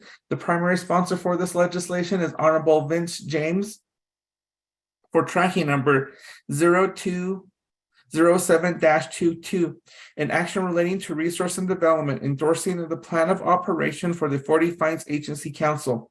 Section 1, authority. A, the Resource and Development Committee has established as a standing committee of the Navajo Nation Council 2 NNC Section 500A. B, pursuant to 2 NNC Section 500C and 501C, the Resource and Development Committee shall exercise oversight authority over chapter activities and over chapters. Section 2, findings. A, the Fortifying Agency Council is comprised of duly elected chapter officials comprising 27 chapters of the Navajo Nation to advocate, promote, and support common goals and interests of the respective chapters. The Navajo Nation chapters within the Fortifying Agencies are as follows. 1, Bahasta chapter, 2, Cornfields chapter, 3, Coyote Canyon chapter, 4, Crystal chapter, 5, Delcon chapter, 6, Defiance chapter, 7, Ganado chapter, 8, Greasewood Springs chapter, 9, Hawk chapter, 10, Indian Wells chapter, 11, Jedito chapter, 12, Kilichi chapter, 13, Klagito chapter, 14, Low Mountain chapter, 15, Lupton chapter, 16, Mexican Springs chapter, 17, Nathal Commission governments, 18, Nashchitty chapter, 19, Oak Spring chapter, 20, Red Lake number 18 chapter, 21, St. Michael's chapter, 22, Sawmill chapter, 23, Steamboat chapter, 24, Keystone chapter, 25, Tohachi chapter, 26, Whitecomb chapter, 27, Wide Ruins chapter. B, the Fortifying Agency Council as a duly elected meeting held on the Navajo Nation approved its plan of operation attached hereto as Exhibit A and recommended approval by the Resource and Development Committee of the Navajo Nation Council. The Fortifying Agency Resolution Number FDAC 01-22-001 approving the plan of operation is attached as Exhibit B. C, the Navajo Nation Local Governments Act, LGA 26 NNC Section 1 was enacted for the purpose of recognizing governments at the local level. The LGA provides for certification of chapters. 26 NNC Section 102. After chapter certification, the chapter may exercise listed powers. 26 NNC Section 103D4. D, the Resource and Development Committee endorsement of an agency council does not alter LGA purpose, certification requirements, or authorities. Section 3, endorsement. The Resource and Development Committee hereby endorses the plan of operation of the Fortifying Agency Council, which is comprised of 27 Navajo Nation chapters to advocate, promote, and support common goals and interests of the respective chapters as further described in the plan of operation attached hereto as Exhibit A. Section 4, conformation with Local Chapters Act. The endorsement of the plan of operation of the Fortifying Agency Council does not waive the purpose, requirement, and authorization authorities of the Local Governments Act 26 NNC Section 1. Attaches Exhibit A, which is the Fortifying Agency Council plan of operation. Attaches Exhibit B, which is the resolution of the Fortifying Agency, resolution number FDAC 01-22-001. Then you have the first report, the Navajo Nation Legislative Branch Internet Public Review Summary for legislation number 0207-22, sponsors Honorable Vince R. James. This legislation was posted on October 28th, 2022 at 5:35 p.m. The 5-day comment period ended November 2nd, 2022. There was no comment supporting this legislation. There was no comments opposing this legislation. There was no comments or recommendation on this legislation. Chair, members of RDC, that is legislation number 0207-22 read into the record. Back to you, Chairman. Thank you very much, Mr. Tahi. Honorable members of RDC, let's have a motion and a second.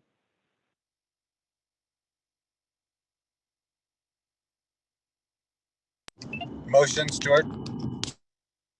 Thank you, Honorable Stewart. Second. Yellen. Honorable Begay. Thank you. Honorable members of RDC, do you have any comments or questions on the legislation?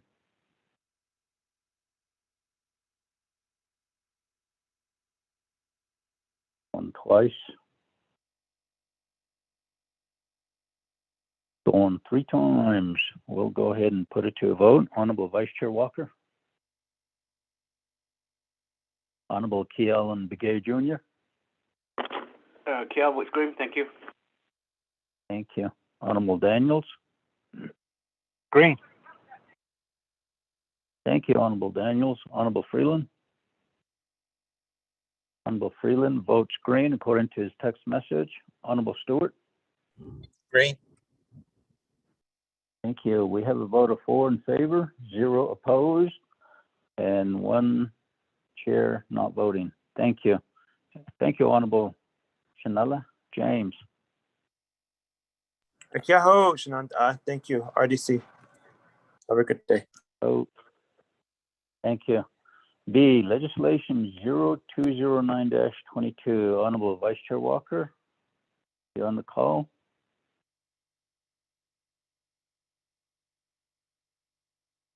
Twice. Chairman, Yes. Delegate Walker is not on the call, but Delegate Stewart is a co-sponsor of this legislation. Back to you, Chairman. Okay. Honorable Stewart, you're the co-sponsor, so we'll go ahead and have Mr. Tohachi read this into the record. Chair, members of RDC, you have legislation summary sheet for tracking number 0209-22, date October 21st, 2022. Title of the resolution, proposed standing committee resolution, an action relating to resource and development, an action relating to the resource and development approving the CARES Act Indian Housing Block Grant Amendment number 2 for fiscal year 2020. Purpose, this legislation, if approved, will approve the CARES Act Indian Housing Block Grant Amendment number 2 fiscal year 2020. RDC has final authority over this legislation. The primary sponsor of this legislation is Honorable Thomas Walker Jr. Co-sponsors Honorable Wilson C. Stewart Jr. for tracking number 0209-22, an action relating to resource and development, approving the CARES Act Indian Housing Block Grant Amendment 2 for fiscal year 2020. Be enacted. Section 1, authority. A, the Resource and Development Committee is a standing committee of the Navajo Nation Council 2 NNC Section 500A. B, the Resource and Development Committee is a standing committee of the Navajo Nation Council with the authority to grant final approval for the Native American Housing Assistance and Self-Determination Act of 1996 Indian Housing Plan 2 NNC Section 501B 2 small b. Section 2 findings. The Coronavirus Aid, Relief, and Economic Security Act, or the CARES Act, Public Law 116-136, was signed into law on March 27th, 2020. The CARES Act responded to the COVID-19 outbreak and its impact on the economy, public health, state and local governments, individuals, and businesses. B, Resource and Development Committee Resolution RDCS-20-2020 approved the CARES Act Indian Housing Block Grant Amendment number 1 for fiscal year 2020. C, the Navajo Housing Authority Board of Commission Resolution NHA-5120-2022 attaches Exhibit 1, requests the Resource and Development Committee approve Amendment number 2 for the fiscal year 2020 CARES Act COVID-19 Indian Housing Plan Indian Housing Block Grant.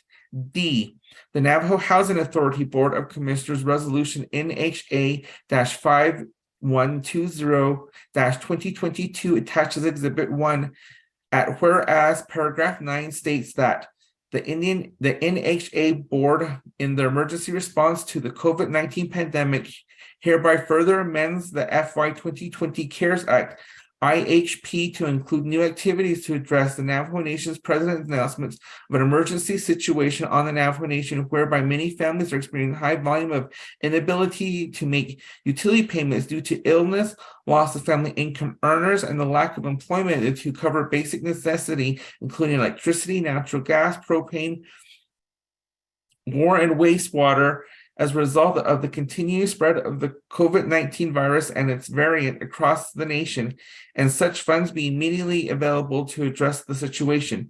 E, the Navajo Housing Authority Board of Commission Resolution NHA-5120-2022 attached as Exhibit 1 at the Resolve Clause C states, the Board of Commissioners hereby approves and directs the NHA Chief Executive Officer and NHA management to make available the reallocation of previous CARES IHP activities, the amount of $10 million to support the utility payment emergency under the Allocation CARES Act IHP-IHPBG budget in accordance with Amendment Number 2 to the FY 2020 CARES Act Indian Housing Plan, attached hereto as Exhibit A. Section 3, approval. A. The Navajo Nation hereby approves an amendment to the fiscal year 2020 Navajo Housing Plan for the Nahasda Indian Housing Block Grant Funding. The amendment is contained in the Housing Authority Board of Commissioners Resolution number NHA-5120-2020. Amendment Resolution NHA-50-73-2021 through approval of Amendment Number 2 to the fiscal year 2020 CARES Act COVID-19 Indian Housing Plan Indian Housing Block Grant by adding the new emergency eligible housing activity beneficial to prevent and respond to the COVID-19 pandemic, which is attached as Exhibit 1. B, the Navajo Nation hereby approves the submission of Exhibit 1 the amendment Navajo Nation Indian Housing Plan CARES Act COVID-19 Indian Housing Plan Indian Housing Block Grant Amendment Number 2 by the Navajo Housing Authority on behalf of the Navajo Nation. Attaches Exhibit 1 the resolution of the Board of Commissioners of the Indian Housing Authority Resolution number NHA-5120-2022. Then you have the first report, the Navajo Nation Legislative Branch Internet Public Review Summary for Legislation number 0209-22, sponsors Honorable Thomas Walker. This legislation was posted on November 1st, 2022 at 8:26 p.m. The 5-day comment period ended November 26th, 2022. There was no comment supporting this legislation. There was no comment opposing this legislation. There was no comments or recommendation on this legislation. Chair members of RDC, that is legislation number 0209-22 read into the record. Back to you, Chairman. Thank you very much, Mr. Tahi. Honorable members of RDC, let's have a motion and a second.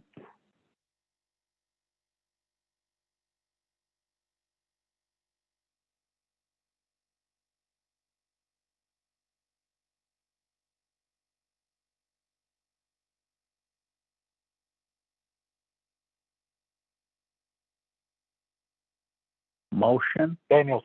Motion, Daniels. Thank you, Honorable Daniels. Second by.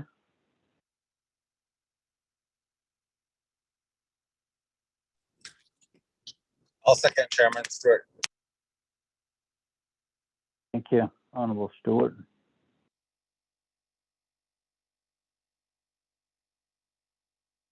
Honorable members of RDC, do you have any comments or questions?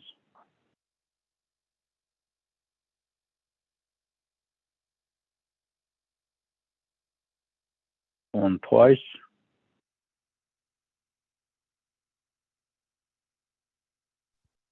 Chairman? Yes.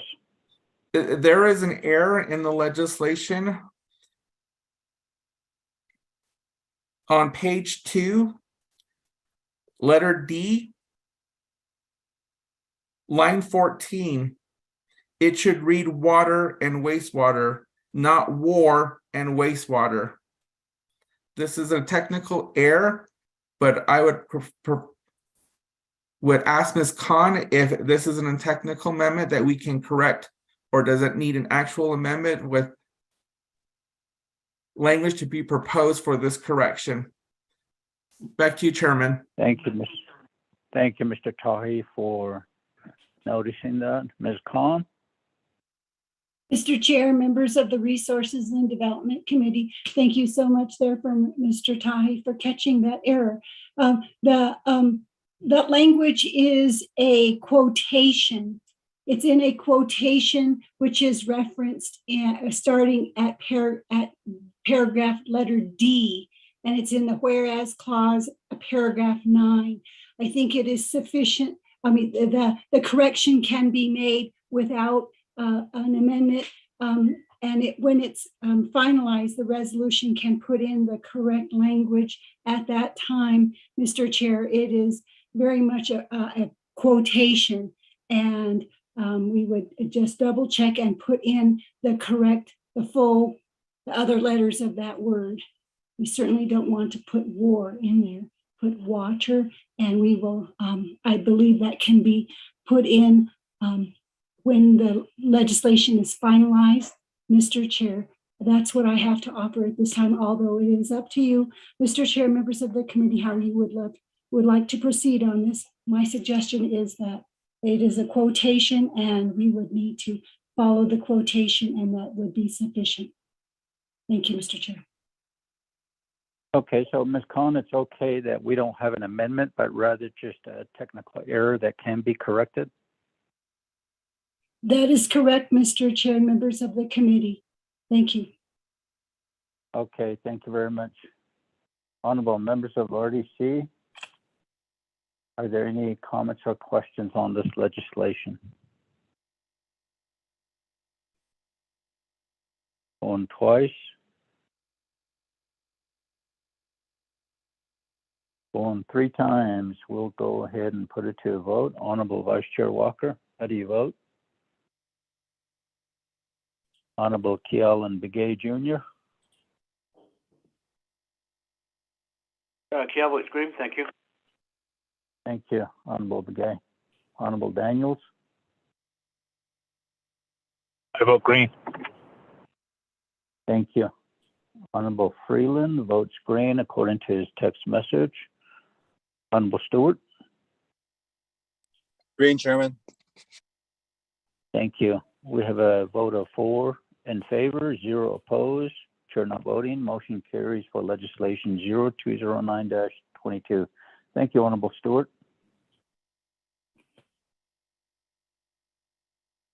Next, C, legislation 0211-22. Sponsor Honorable Kealan Begay Jr. He is on the call with us today. This legislation will move on to Nabagia for final authority. Mr. Tai, could you read this legislation into the record, sir? Chair, members of RDC, you have legislation summary sheet for tracking number 0211-22, date October 31st, 2022. Title of the resolution, proposed standing committee resolution 22-180-1, an act relating to supporting United States Senate Bill S-2825 titled Downwinders Act. Purpose. The purpose of this legislation is to support S-2825 titled Downwinders Act and to advocate the Navajo Nation's support for an amendment to the Downwinders Act to expand the affected area definition to include the following: all lands within the exterior boundaries of the Navajo Indian Reservation or of the Eastern Navajo Agency, all lands within the limits of the dependent Navajo Indian community, all Navajo Indian allotments, all land owned in fee by Navajo Nation, and other lands held in trust for, owned in fee by, or leased by the United States to the Navajo Nation. The Navajo Committee has final authority over this legislation, which we read into the record in its entirety. The primary sponsor of this legislation is Honorable Kealan Begay Jr. This legislation, this is tracking number legislation 0211-22, an action relating to the Resource and Development Committee and Nominate Committee supporting the United States Senate Bill S-2825 entitled Downwinders Act.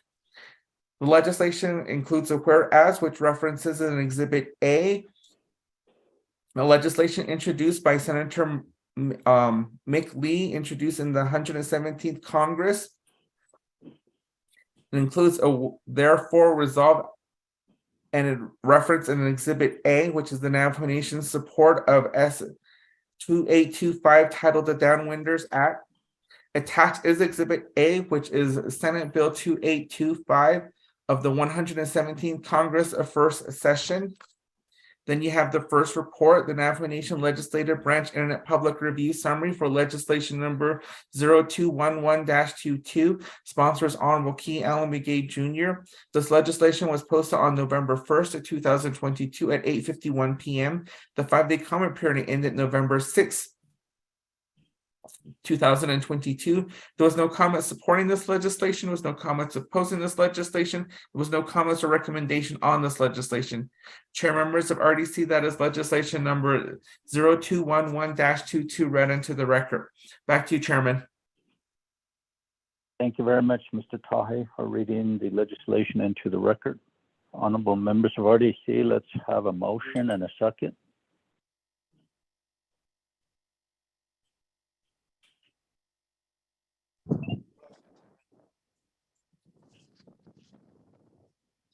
Motion. Mr. Chair, this is Daniels. I'll motion. Okay, thank you, Honorable Daniels. Second by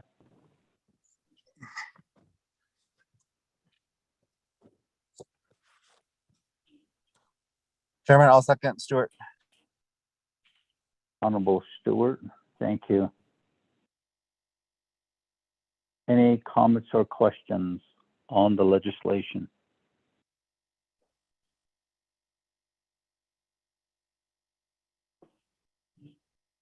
On twice.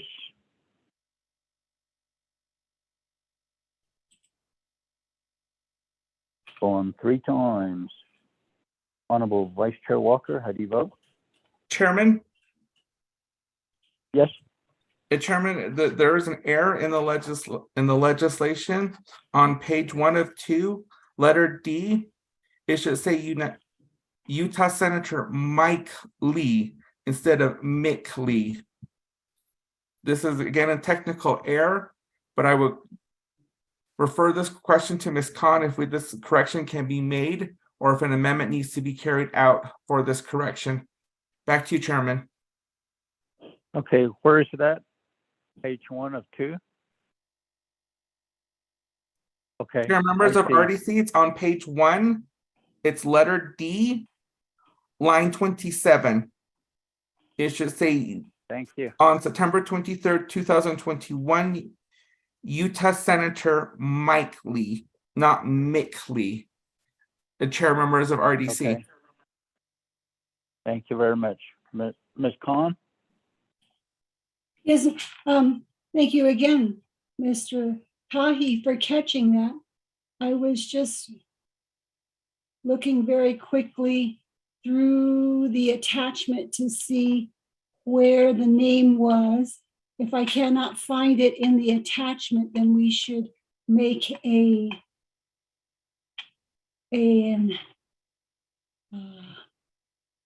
make an amendment. I don't see it in the body of the Exhibit A. Let's see. I just see Mr. Lee. I do not see his first name.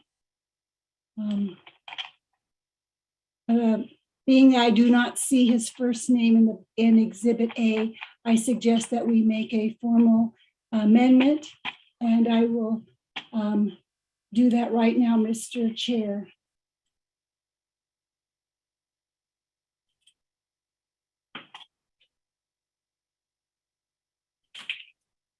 It would be page 1, line 27. Strike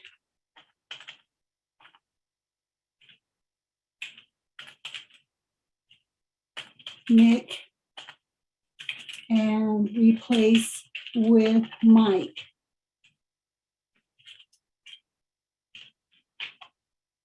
And I will send that to the delegates.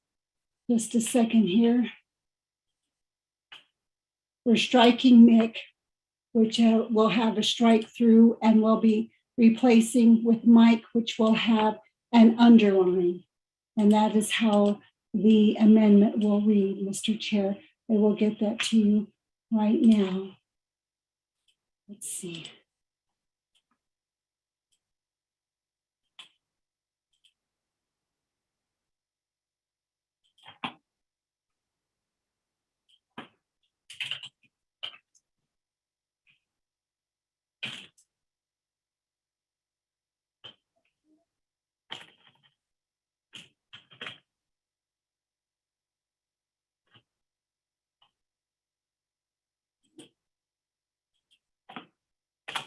Thank you for your patience. I'm just about ready to send it. Okay. Yes.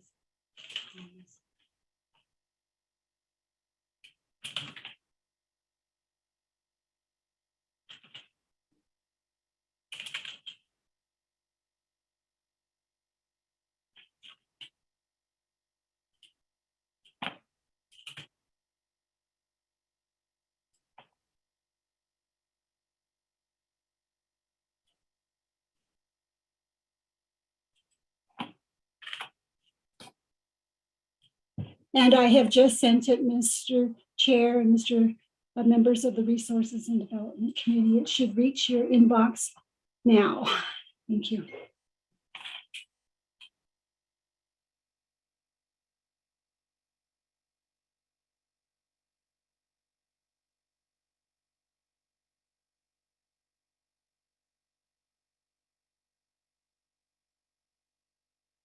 I haven't received it yet, but we'll wait.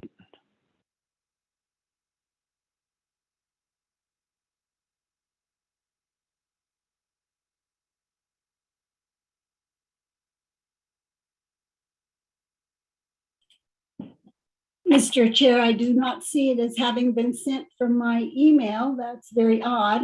We were having a little bit of a difficulty in the Office of Legislative Counsel with our internet box. I hope this isn't an example.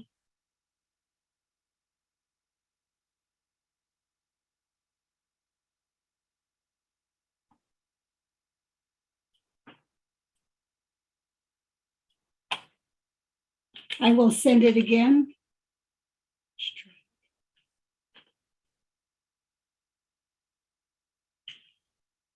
Yes, I think we are having a difficulty with our internet at our office, Mr. Chair.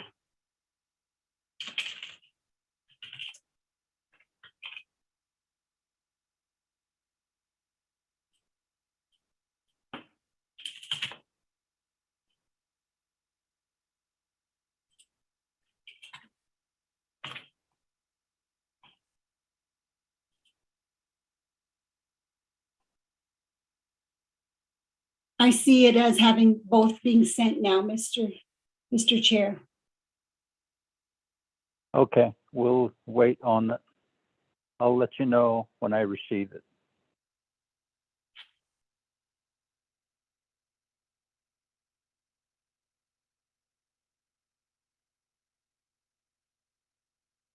I did receive it. Mr. Tahi, did you receive it? Chair, yes, I did receive it and I'm ready to read into the record. Okay, you may do so, please. Chair, members of RDC, this is amendment for legislation number 0211-22. Amendment number 1, page 1, line 27, strike Mick and replace with Mike. Chair, members of RDC, that is the proposed amendment read into the record. Back to you, Chairman. Thank you for reading that into the record. Honorable members of RDC, there is an amendment 1 that was read into the record. Would like to have a motion and a second. Mr. Chair, I'll go ahead and make the motion for amendment that was read into the record. This is Daniels. Thank you, Honorable Daniels. Motion, second by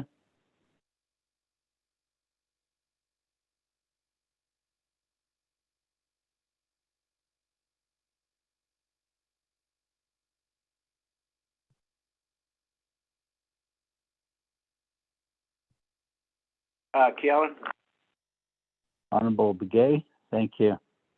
Honorable members of RDC, any comments or questions on Amendment 1?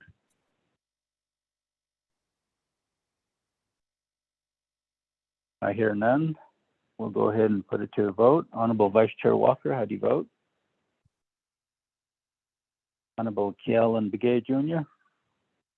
Keelan votes green. Thank you. Thank you. Honorable Daniels. They vote green. Thank you. Honorable Freeland.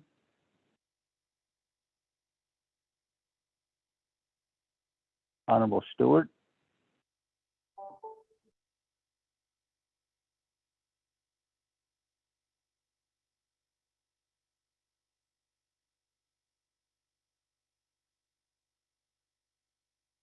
Honorable Stewart.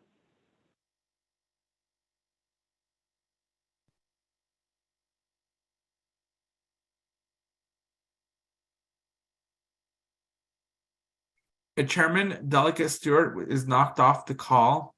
I believe we lost quorum. Let me check for him really quick. I'm back on now, Mr. Tahi. Chairman, I'm back on. Okay, Honorable Stewart, we're voting on Amendment 1 that Mr. Tahi read into the record. How do you vote? Green. Thank you. Honorable Freeland? We have a vote of 3 in favor, 0 opposed, chair not voting, motion carries. On Amendment 1. Back to the main motion. Any comments or questions? Going twice.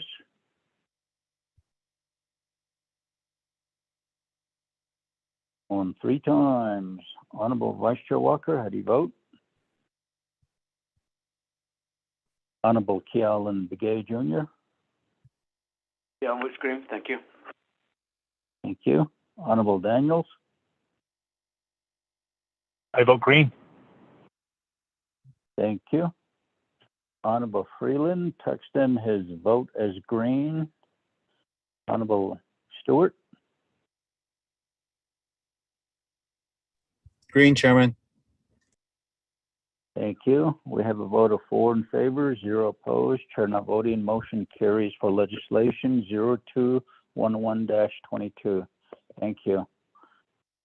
Honorable Begay. D, legislation 0212-22. Honorable Vice Chair Smith, are you on the call, sir?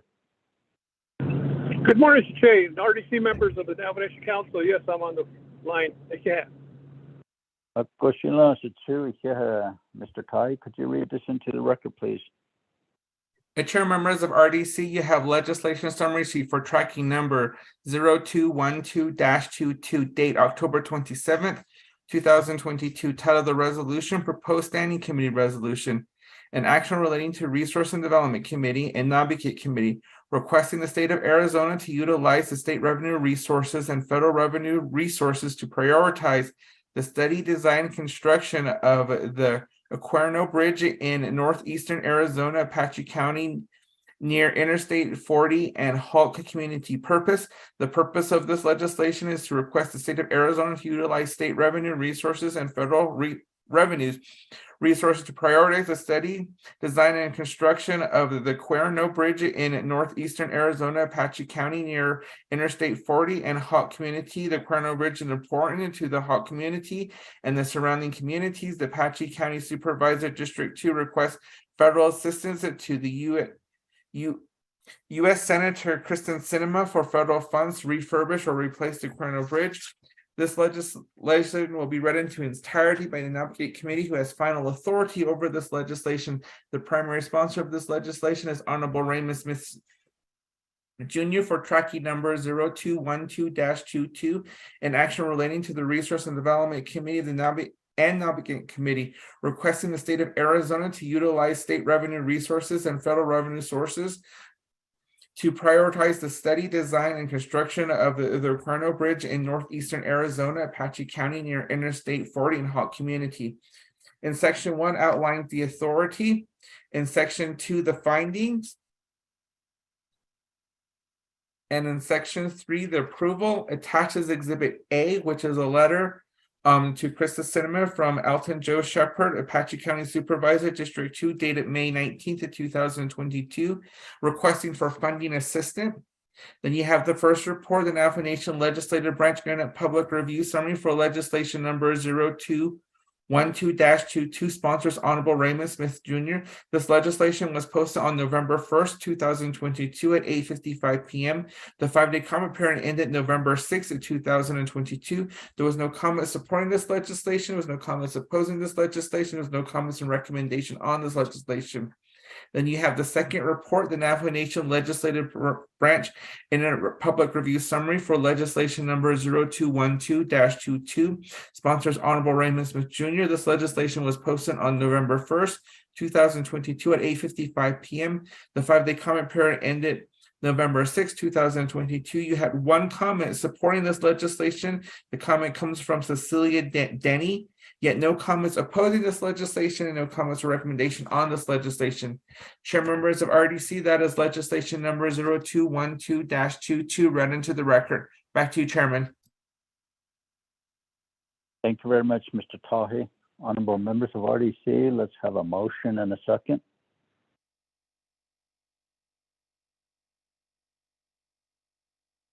Motion, Stewart.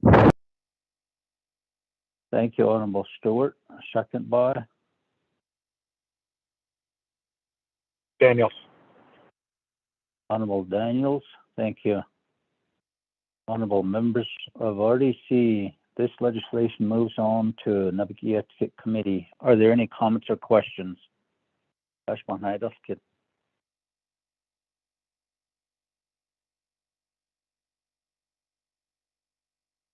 I hear none. We'll go ahead and put it to a vote. Honorable Vice Chair Walker, the vote. Honorable Kiel and Begay Jr. Kiel votes green. Thank you. Thank you, Honorable Begay. Honorable Daniels. I vote green. Thank you, Honorable Daniels. Honorable Freeland votes green according to his text message. Honorable Stewart.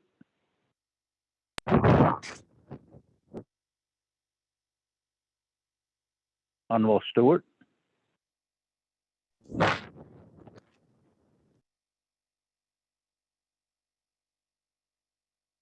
Honorable Stewart.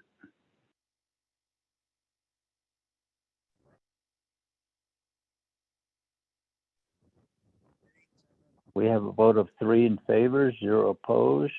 Chair not voting. Motion carries on legislation 0212-22. D. Again, Lasha for this RDC 24 Navajo Nation Council passing this legislation and moving it on to Navajo. We appreciate that from the bottom of our hearts, from the communities of Hauk, Carino, Burntwater, and the communities of Lupton and also Nahatatsil. We appreciate that from Sanders too. Again, have a good day. Thank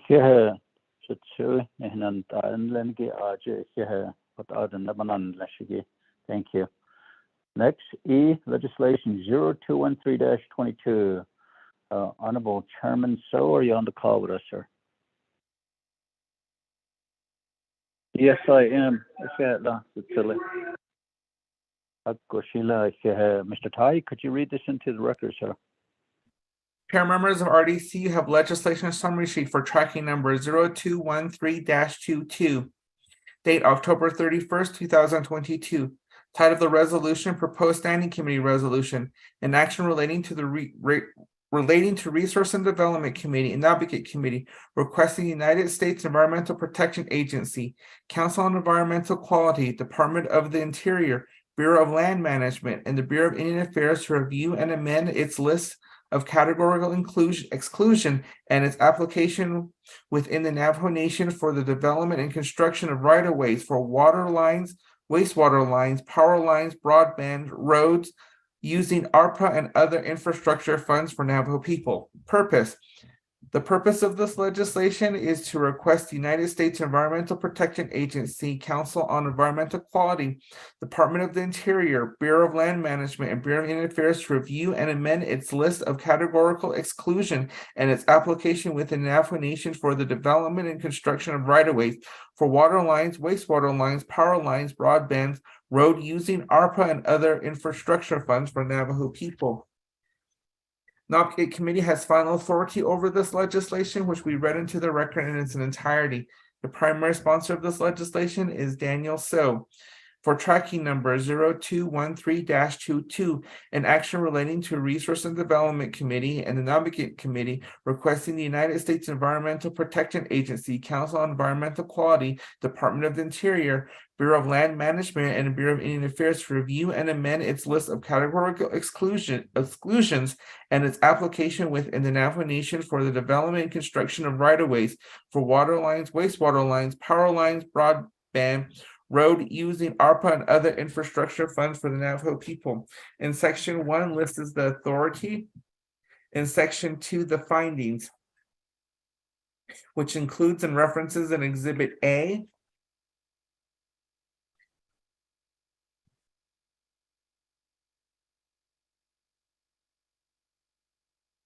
And you have section 3, the approval.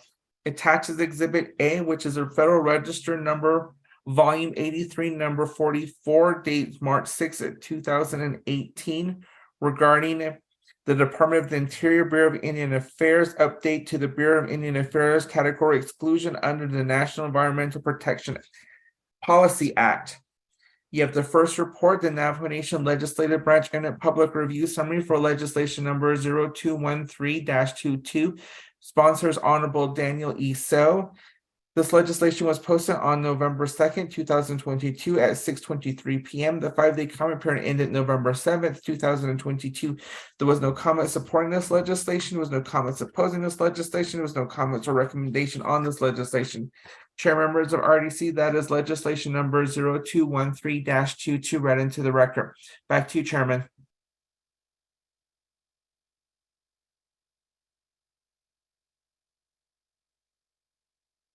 Thank you, Mr. Tahi, for reading the legislation into the record. Honorable members of RDC, let's have a motion and a second.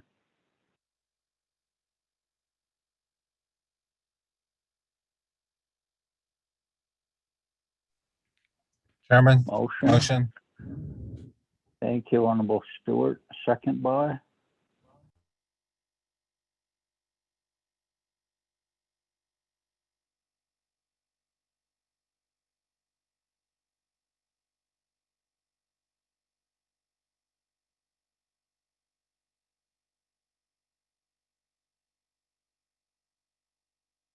There a second? Chairman Keller. Honorable Begay, thank you very much. Yeah. Honorable members of RDC, are there any comments or questions? This legislation moves on to Navajo Committee for approval. Going twice.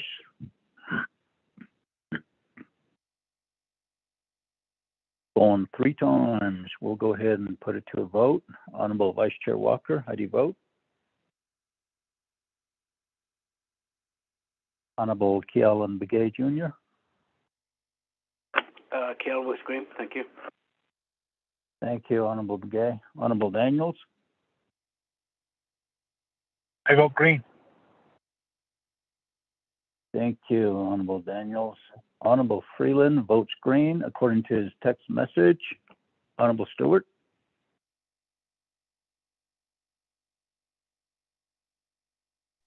Green, Chairman. Thank you. We have a vote of 4 in favor, 0 opposed, chair not voting. Motion carries on legislation 0213-22. Shana, Honorable Chairman Daniel So. Akiha. I appreciate the Resource and Development Committee's support.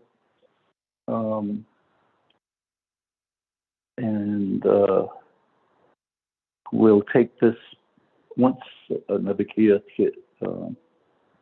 approves it as the Navajo Nation position. We'll take it to our congressional delegation.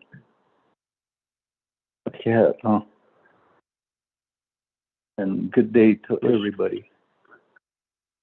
Koshila and Chairman Daniel So. Next, F, legislation 0214-22.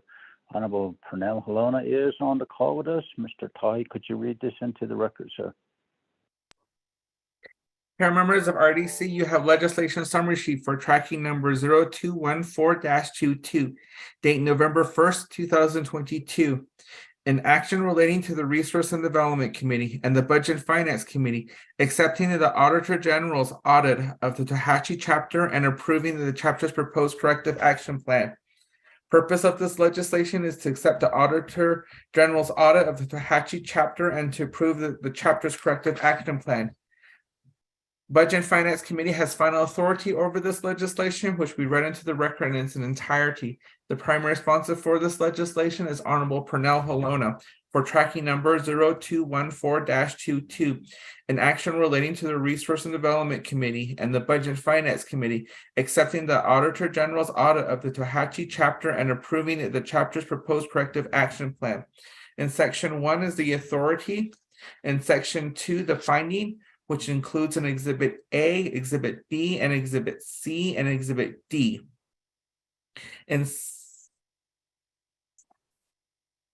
In section 3 is accepting the Auditor General's audit of the Tohachi chapter and approving the chapter's proposed corrective action plan, which references Exhibit A and Exhibit C. In section 4 is the directives. In section 5 is the effective date. In section 6 is the savings clause. You have attached as Exhibit A, which is the Office of the Auditor General, Navajo Nation, Special Review of the Tohachi Chapter, Report Number 20-16, dated September 2020.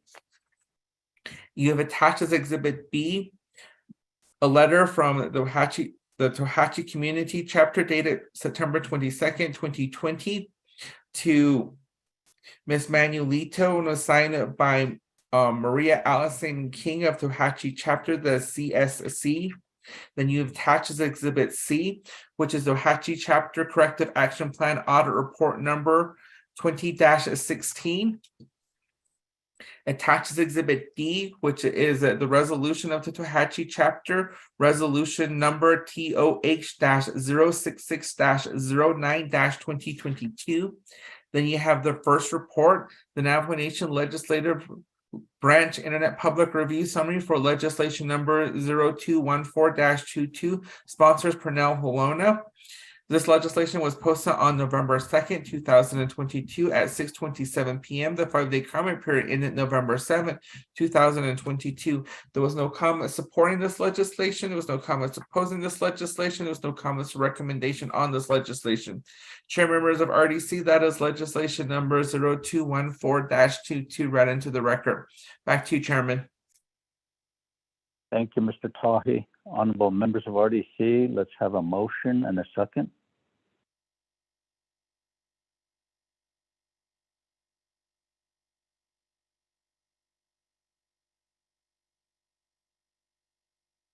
Motion, Delegate Daniels. Honorable Daniels, thank you. Second by?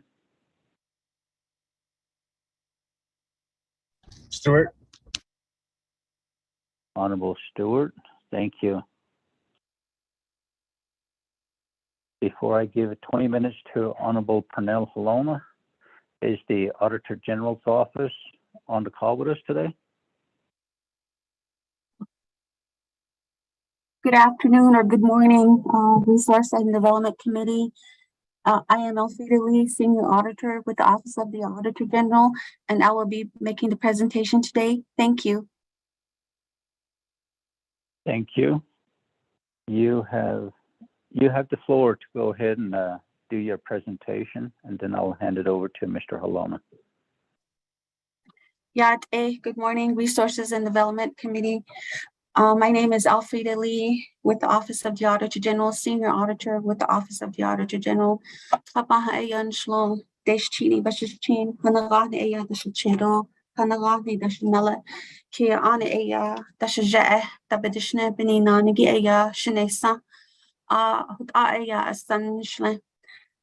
will go ahead and go to Exhibit A of your of the legislation, and within there we do, and of course you are familiar with how the report is set up.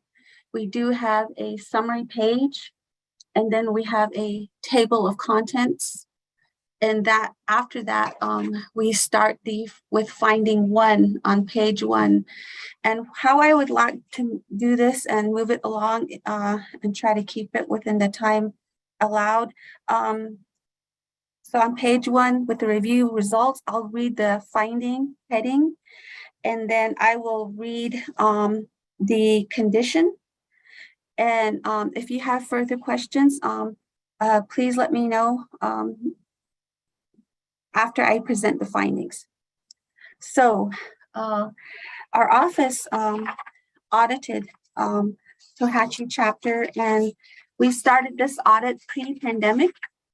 So it has taken us a few years to get through this. So If you go to the objective scope and methodology section page on page 16, it just basically states what our objectives are. And the audit scope covered a 12-month period between October 1st, 2018 to September 30th, 2019. To further evaluate the activities pertaining to the Home Depot gift cards utilized for housing assistance, the audit scope was expanded to a 28-month period of May 1st, 2017 to September 30th of 2019. So with that, it explains the scope. And I will go back to page 1, finding 1. The chapter used gift cards to purchase building materials and cards with remaining balances totaling $3,600 are unaccounted for. The condition, a chapter check of $36,000 was dispersed on May 2017 to Home Depot to purchase building materials for 3 housing recipients. Records showed Home Depot established a prepaid open account for the chapter, and the CSE authorized the PEP carpenter to use this account to obtain building materials. As of January 2018, Home Depot converted the balance of $13,463 in the open account to 8 gift cards to return the unspent funds to the chapter. For Home Depot, it does not issue checks for reimbursements, and the return of funds was necessary as the community was closing their financial books for the year. At the time of our review, the chapter no longer had the gift cards as they were given to the Administrative Service Center for further investigation. ASC was unable to locate the gift cards as the staff who took possession of the cards is no longer with the department. Despite the missing gift cards, the chapter provided Home Depot receipts to account for expenses incurred with 7 of the 8 gift cards. The receipts show purchases of building materials, small tools, energy drinks totaling $9,846. In addition of the 8 gift cards, 5 cards still had balances for a collective total of $3,617. Overall, the chapter did not have a process in place to monitor the use of these gift cards by the PEP personnel, track the housing assistance expenses incurred with these cards, and verify the expenses were legitimate for its intended purposes. So if you go to page 2 for finding 2, it states housing assistance exceeded authorized limit per policy and recipient eligibility cannot be justified. I'm going to go to the condition statement. 3 housing recipients were approved for new home construction at approximately $12,000 each. These awards exceeded the authorized limit for new home construction per the chapter's housing policies.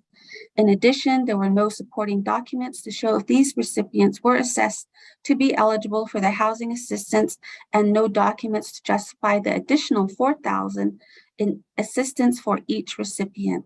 The chapter awarded housing assistance contrary to its housing policies and procedures. I will now go to page 3, finding 3. The chapter did not verify that $32,581 of building materials were used for their intended purpose.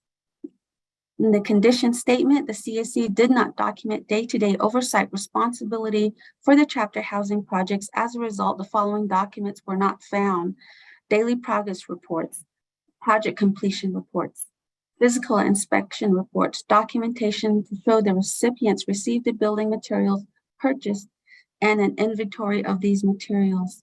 During our field visit, the audit team requested for assistance by the CSE to conduct site visits to the recipient homes to verify the housing projects. However, the CSE did not make herself available. Therefore, the on-site visits could not be completed. So we will now go to finding 4 on page 4.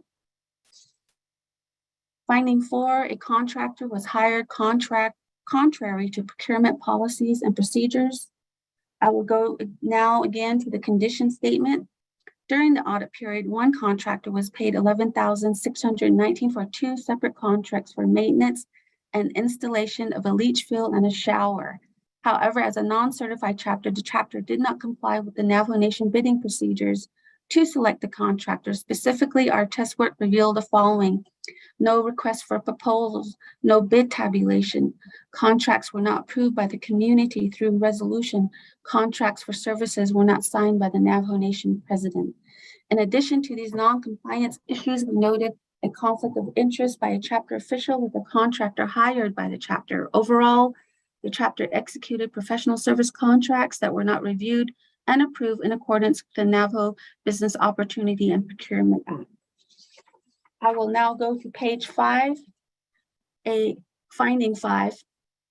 A contractor was paid $5,455 for work that could not be verified. In the condition statement, during the audit period, contractual services were rendered for a shower installation totaling $5,455. Although there were no progress reports to verify the contractor provided the services in full and to the satisfaction of the chapter, the CAC paid the contractor.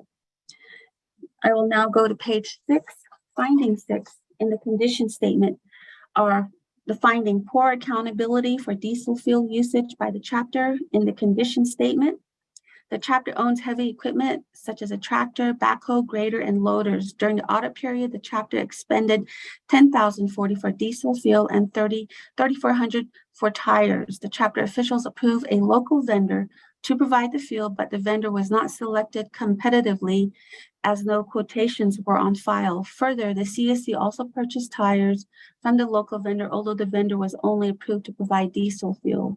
The use of the diesel fuel was not adequately tracked by the chapter administration.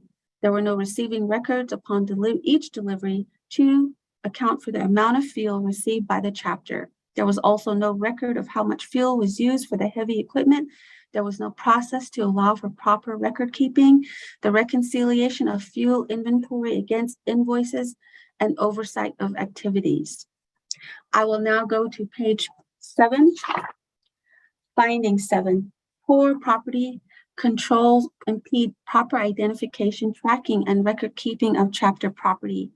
In the condition statement, based on the chapter property listing, there is a total of 80 property items. Of this, we selected 47 property items, totaling $668,000 for audit test work, and found control deficiencies. The chapter did not perform an annual physical inventory. Items like ID tags, property inventory, did not provide pertinent information such as property numbers, acquisition costs, acquisition date, and condition of the property. 11 property items are heavy equipment such as tractor, backhoe, grader, and loaders, which were not located on the chapter premises. Rather, the equipment is stored at the personal residence of the chapter's heavy equipment operator. Such arrangement is intended to safeguard the equipment, but there is no documentation and the authorization of such arrangement. Lastly, the chapter could not provide documentation of missing property, including a swamp cooler, cement mixer, and ladder. The CSC and officials allowed PEP workers to use chapter property, although there is no defined process in place for equipment checkout and usage. I want to go to page 8, finding 8. The chapter could not justify the fixed asset values reported in the financial statements. In the condition, the chapter has 40 property items deemed as fixed assets totaling $767,000. We judgmentally selected 16 to verify supporting documentation and accurate reporting in the financial statements. When we go to page 9, it has bullet points there. The chapter did not have documents such as receipts, titles, invoices, appraisals for these fixed assets. The balance sheet as of October 4th, 2019 only reported $10,420 in fixed assets, which is significantly less than the $767,000 reported in the property inventory. The chapter has not developed a fixed asset listing. I will now go to finding 9. PEP SYE projects did not comply with policies and procedures. I will now go to page 10, where it has the condition statement for finding 9. For the audit period, there were 7 PEP and SYE projects totaling $120,000. In verifying compliance with applicable policies, the following exceptions were noted for all 8 projects. no project applications, no evidence that the hiring for the projects were advertised, no personnel rosters, no project completion reports. Now on to finding 10, wages totaling 29,531 black timesheets and independent review. In the condition statement, 50 payroll expenditures totaling 29,000 were examined to verify whether workers were paid the correct wages. The chapter did not provide documents for 3 payroll expenditures totaling $1,200. The remaining 47 payroll expenditures had exceptions. If you go to page 11, it does have that table there, which states that there were no time sheets on file to reconcile hours recorded on the attendance sheets and hours posted in the accounting system. And there was no independent review of payroll documents prepared by the CSC. In finding 11, no performance reports on file to verify that project materials and services were used as intended. In the condition statement, 11 recipients were assisted with building materials, home site survey, and maintenance of a leach field totaling $25,852 as housing assistance. Contrary to policies, the CSC did not prepare a scope of work for each housing project to ensure correct materials and services were obtained. The CSC also did not conduct site visits to verify the projects were fully, I'm now going to page 12, completed. The recipients used the building materials and contractual services for their intended purposes. The audit team requested for assistance from the CSC to conduct site visits to the homes of the 11 recipients, but inclement weather prevented the visits. Thereafter, the CSC refused to reschedule the site visits, and as a result, no physical verification of the housing assistance project was completed as part of this audit. There were also no performance reports for the housing projects. Finding 12 on page 12, current filing system is inconsistent with the file management system records management policy. And I will now go to page 13. And the condition there basically states that the chapter's filing system is in disarray and the following discrepancies were noted. In conclusion, on page 14, during the audit period, there were discrepancies identified as controls are not functioning as designed with key chapter processes. The chapter used gift cards to purchase building materials and cards with remaining balances totaling $3,600 are unaccounted for. Housing assistance exceeded authorized limits per policy and recipients' eligibility cannot be justified. The chapter did not verify 32,000 of building materials that were used for its intended purpose. A contractor was hired contrary to procurement policies and procedures and paid $5,400 for work that could not be verified. There's poor accountability for diesel fuel usage by the chapter. Poor property controls impede proper identification, tracking, and record keeping of chapter property. The chapter could not justify fixed asset values reported in the financial statements. PEP and summer youth projects did not comply with policies and procedures. Wages totaling 29,000 lack timesheets and independent review. No performance reports on file to verify that project materials and services were used as intended. Lastly, the current filing system is inconsistent with file management system records management policy. In regards to that presentation, that will be the presentation of the audit report.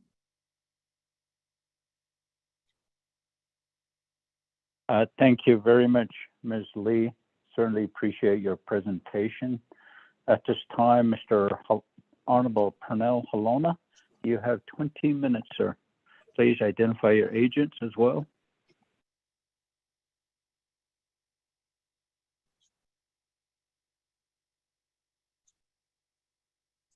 Honorable Halona.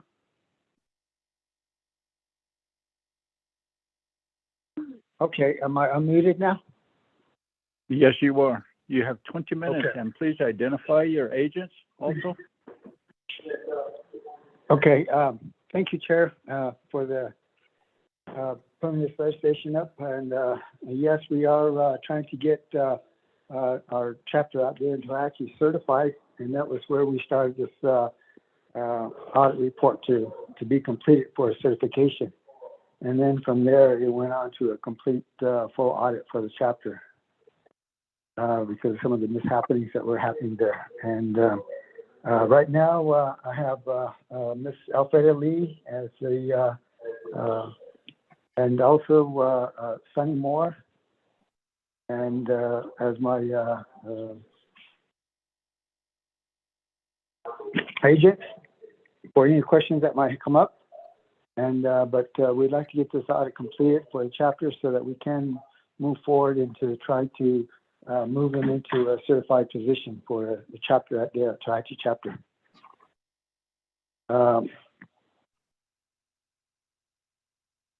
President Ness, I think that concludes my report. The audit spell out is in general, and the corrective action plan that we are trying to assess here to move forward with our chapter and to complete our audit with corrective action plan so we can continue to move forward into making our chapter turning into a certified chapter there at Tohachi. President Ness, Chairman Ness, I think that concludes my report, and happy to answer any questions. Thank you, Chairman Ness. Thank you, Honorable Halona. Do you have any agents that would like to speak on behalf of the chapter, Tohachi chapter? Yeah, I think our chapter president there is Sunny Moore, and probably Gene Crawford might ask some questions as well. I'll let me pull it up for them and see if they have any questions. Mr. Moore? Honorable President Ness, can you hear me? This is Sunny Moore. Yes, Mr. Moore, thank you for making a reference to me as a president, but I'm just the chair here of the committee. So thank you. Maybe in 4 years, I'll consider that position. Go ahead, you have the floor. It's been probably because of all of the campaigning that's been going on. So we need to move forward. We have some new leaders in place.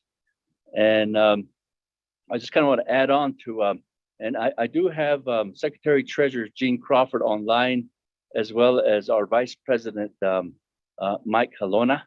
And I have one of our staff members here at the chapter.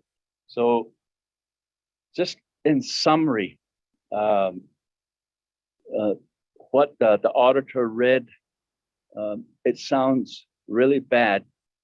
However, you know, we've been able to identify and work with each one of these findings. And you'll see that in the corrective action plan, there is a plan in place to address each one and to make that correction. And in summary, we did a lot of things already. We revised some of our policies and we forward those to DOJ. It's being reviewed there. And basically what it says is that in the future, we will have a lot more monitoring and accountability of our labor force as well as our expenditures. So we think that this is a good corrective action plan, and our sights are set on certifying this chapter. There's a lot more work that has to be done, but we're very confident with the officials and the staff that we have that we will make and correct these deficiencies. So what are the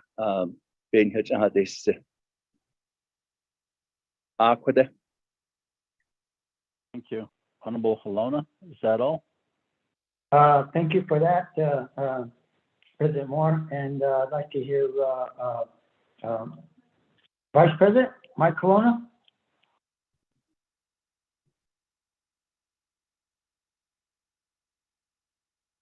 And if I don't hear from him right now, let's see if I get our Secretary Treasurer Gene Crawford. Are you online?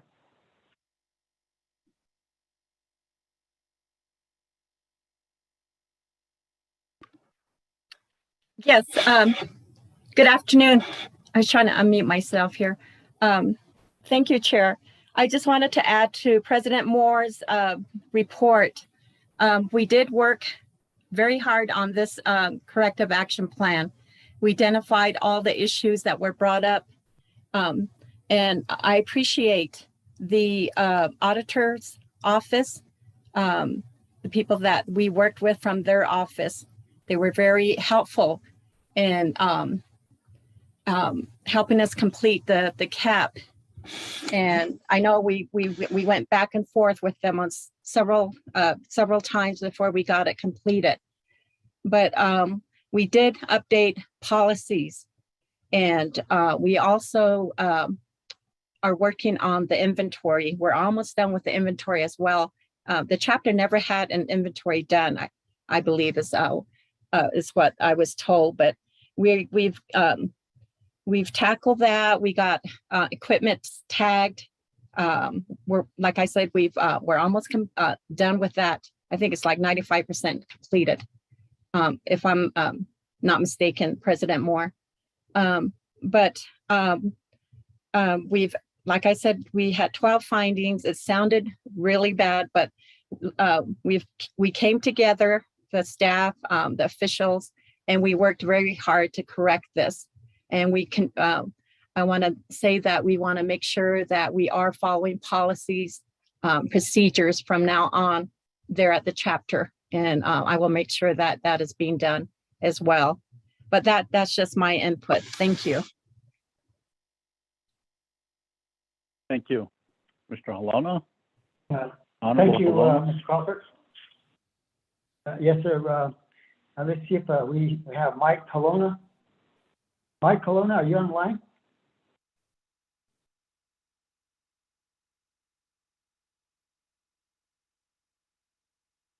Hearing none. Chair, I think if I don't have anything for anybody else, President Moore? Yes, sir. President Moore, is there anybody else that you would like to speak? No, I think that's all the officials. I think Mike's over at Vicente chapter this morning, so I don't know if he can. I don't know if he has a signal from there. But okay. Thank you very much. That, if there are no other comments, I'll turn it back over to you, President or Chairman Nez. I think that concludes our comments right now. Okay, thank you, Honorable Halona. Honorable members of RDC, do you have any comments or questions on the legislation?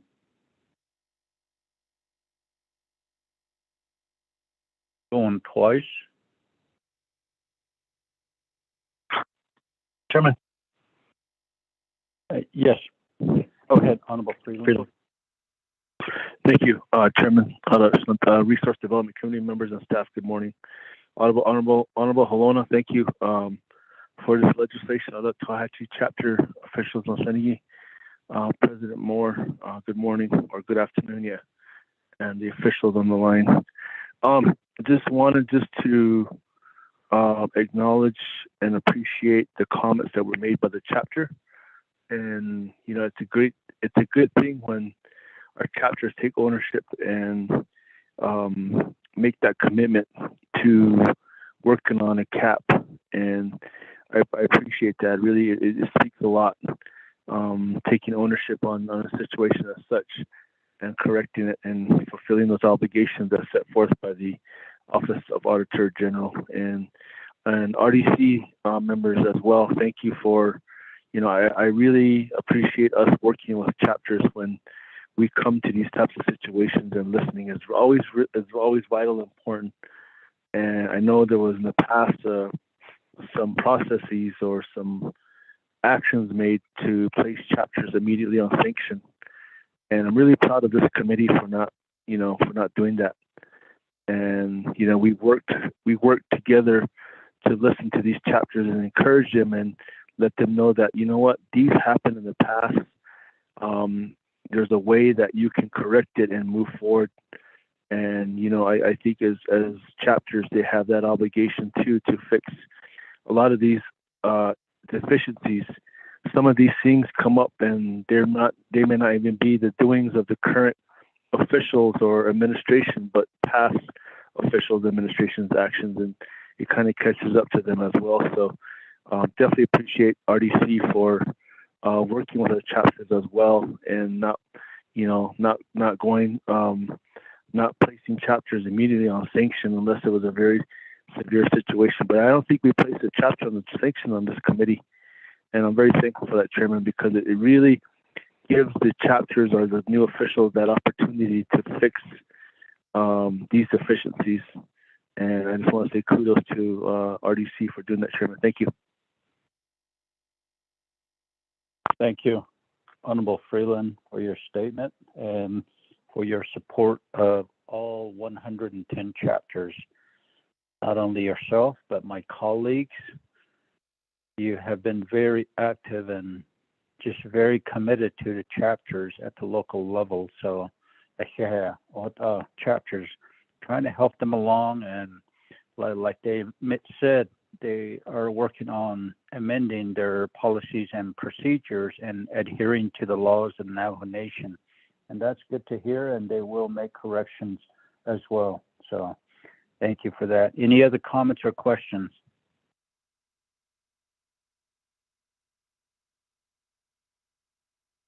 Going twice.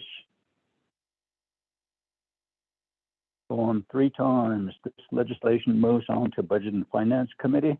Honorable Vice Chair Walker, how do you vote, sir? Chairman, I vote green. Thank you, Honorable Vice Chair Walker. Honorable Begay? Yeah, vote green. Thank you. Thank you, Honorable Begay. Honorable Daniels? I vote green. Thank you. Honorable Freeland? I vote green, Chairman. Thank you. Honorable Stewart? Green. Thank you. We have a vote of 5 in favor, 0 opposed. Chair not voting. Motion carries on legislation 0214-22. Honorable Pernell Valona, your agents, Mr. Moore and Ms. Crawford, as well as Auditor General, Ms. Alfreda Lee. Thank you very much. And thank you very much, Chairman, and honorable members of RDC Committee. We appreciate your support, and we move forward and try to get our chapter back in order. Again, thank you very much for your support. Appreciate that. Chairman.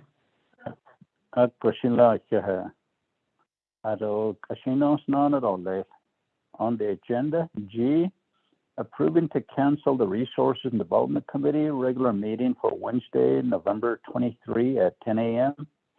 This is the day before Thanksgiving, and scheduling a special meeting for Monday, November 21st at 10 a.m. Let's have a motion and a second.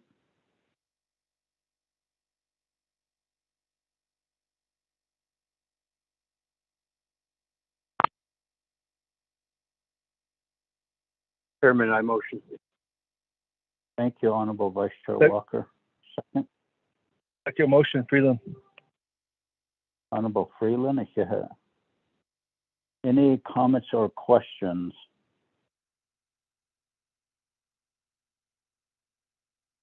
I hear none. Honorable Vice Chair Walker, how do you vote? Chairman, I vote green. Thank you. Thank you, Honorable Vice Chair Walker. Honorable Begay?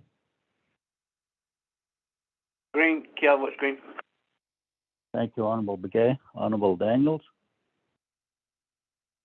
I vote green. Thank you, Honorable Daniels. Honorable Freeland? I vote green, Chairman. Thank you, Honorable Freeland. Honorable Stewart?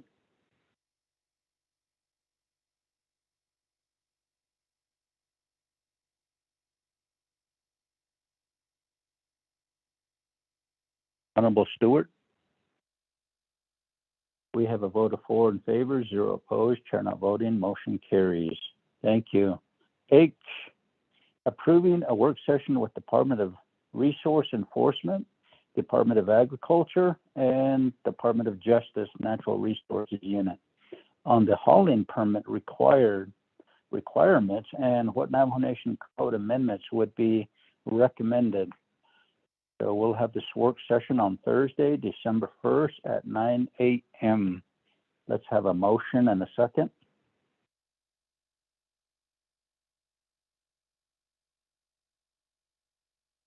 Chairman, I motion.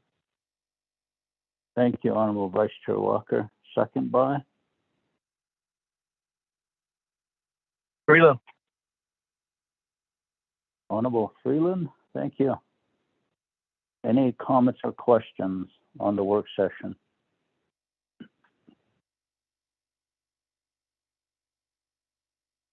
I hear none. Honorable Vice Chair Walker, how do you vote? Vote green. Thank you. Honorable Begay? Kale votes green. Thank you, Honorable Begay. Honorable Daniels? I vote green.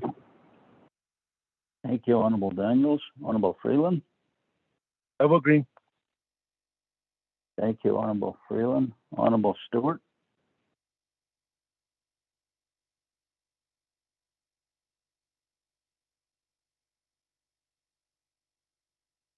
We have a vote of 4 in favor, 0 opposed, chair not voting, motion carries. Number 8 on the agenda, close of meeting. Any announcements, Shananta?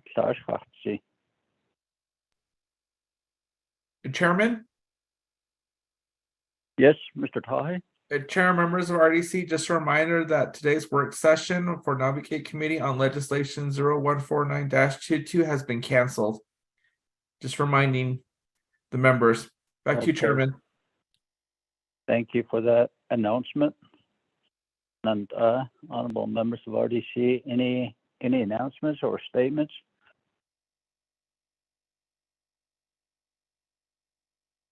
And I'm Finnegy, as the chair of the Resource and Development Committee of the 24th Navajo Nation Council. Honorable Vice Chair Walker, Honorable Keelan Begay Jr., Honorable Herman Daniels, Honorable Mark Freeland, Honorable Wilson Stewart Jr. You have done some excellent work for the great Navajo Nation.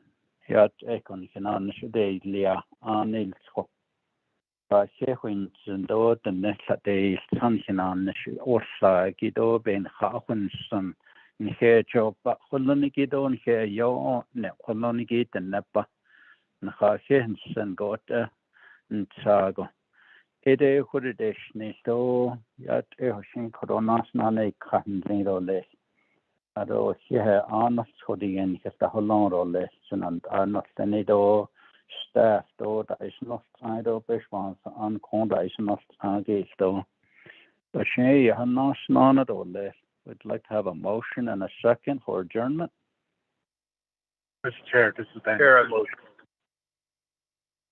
Honorable Daniels, motions, second by? I'll second that, Chairman. Thank you, Honorable Vice Chair Walker. Any comments or questions? None. Honorable Vice Chair Walker, how do you vote? I vote green. Thank you, Honorable Vice Chair Walker. Honorable Begay? Kale votes green. Thank you. Thank you, Honorable Begay. Honorable Daniels? I vote green. Thank you, Honorable Daniels. Honorable Freeland? I vote green. Thank you, Honorable Freeland. Honorable Stewart?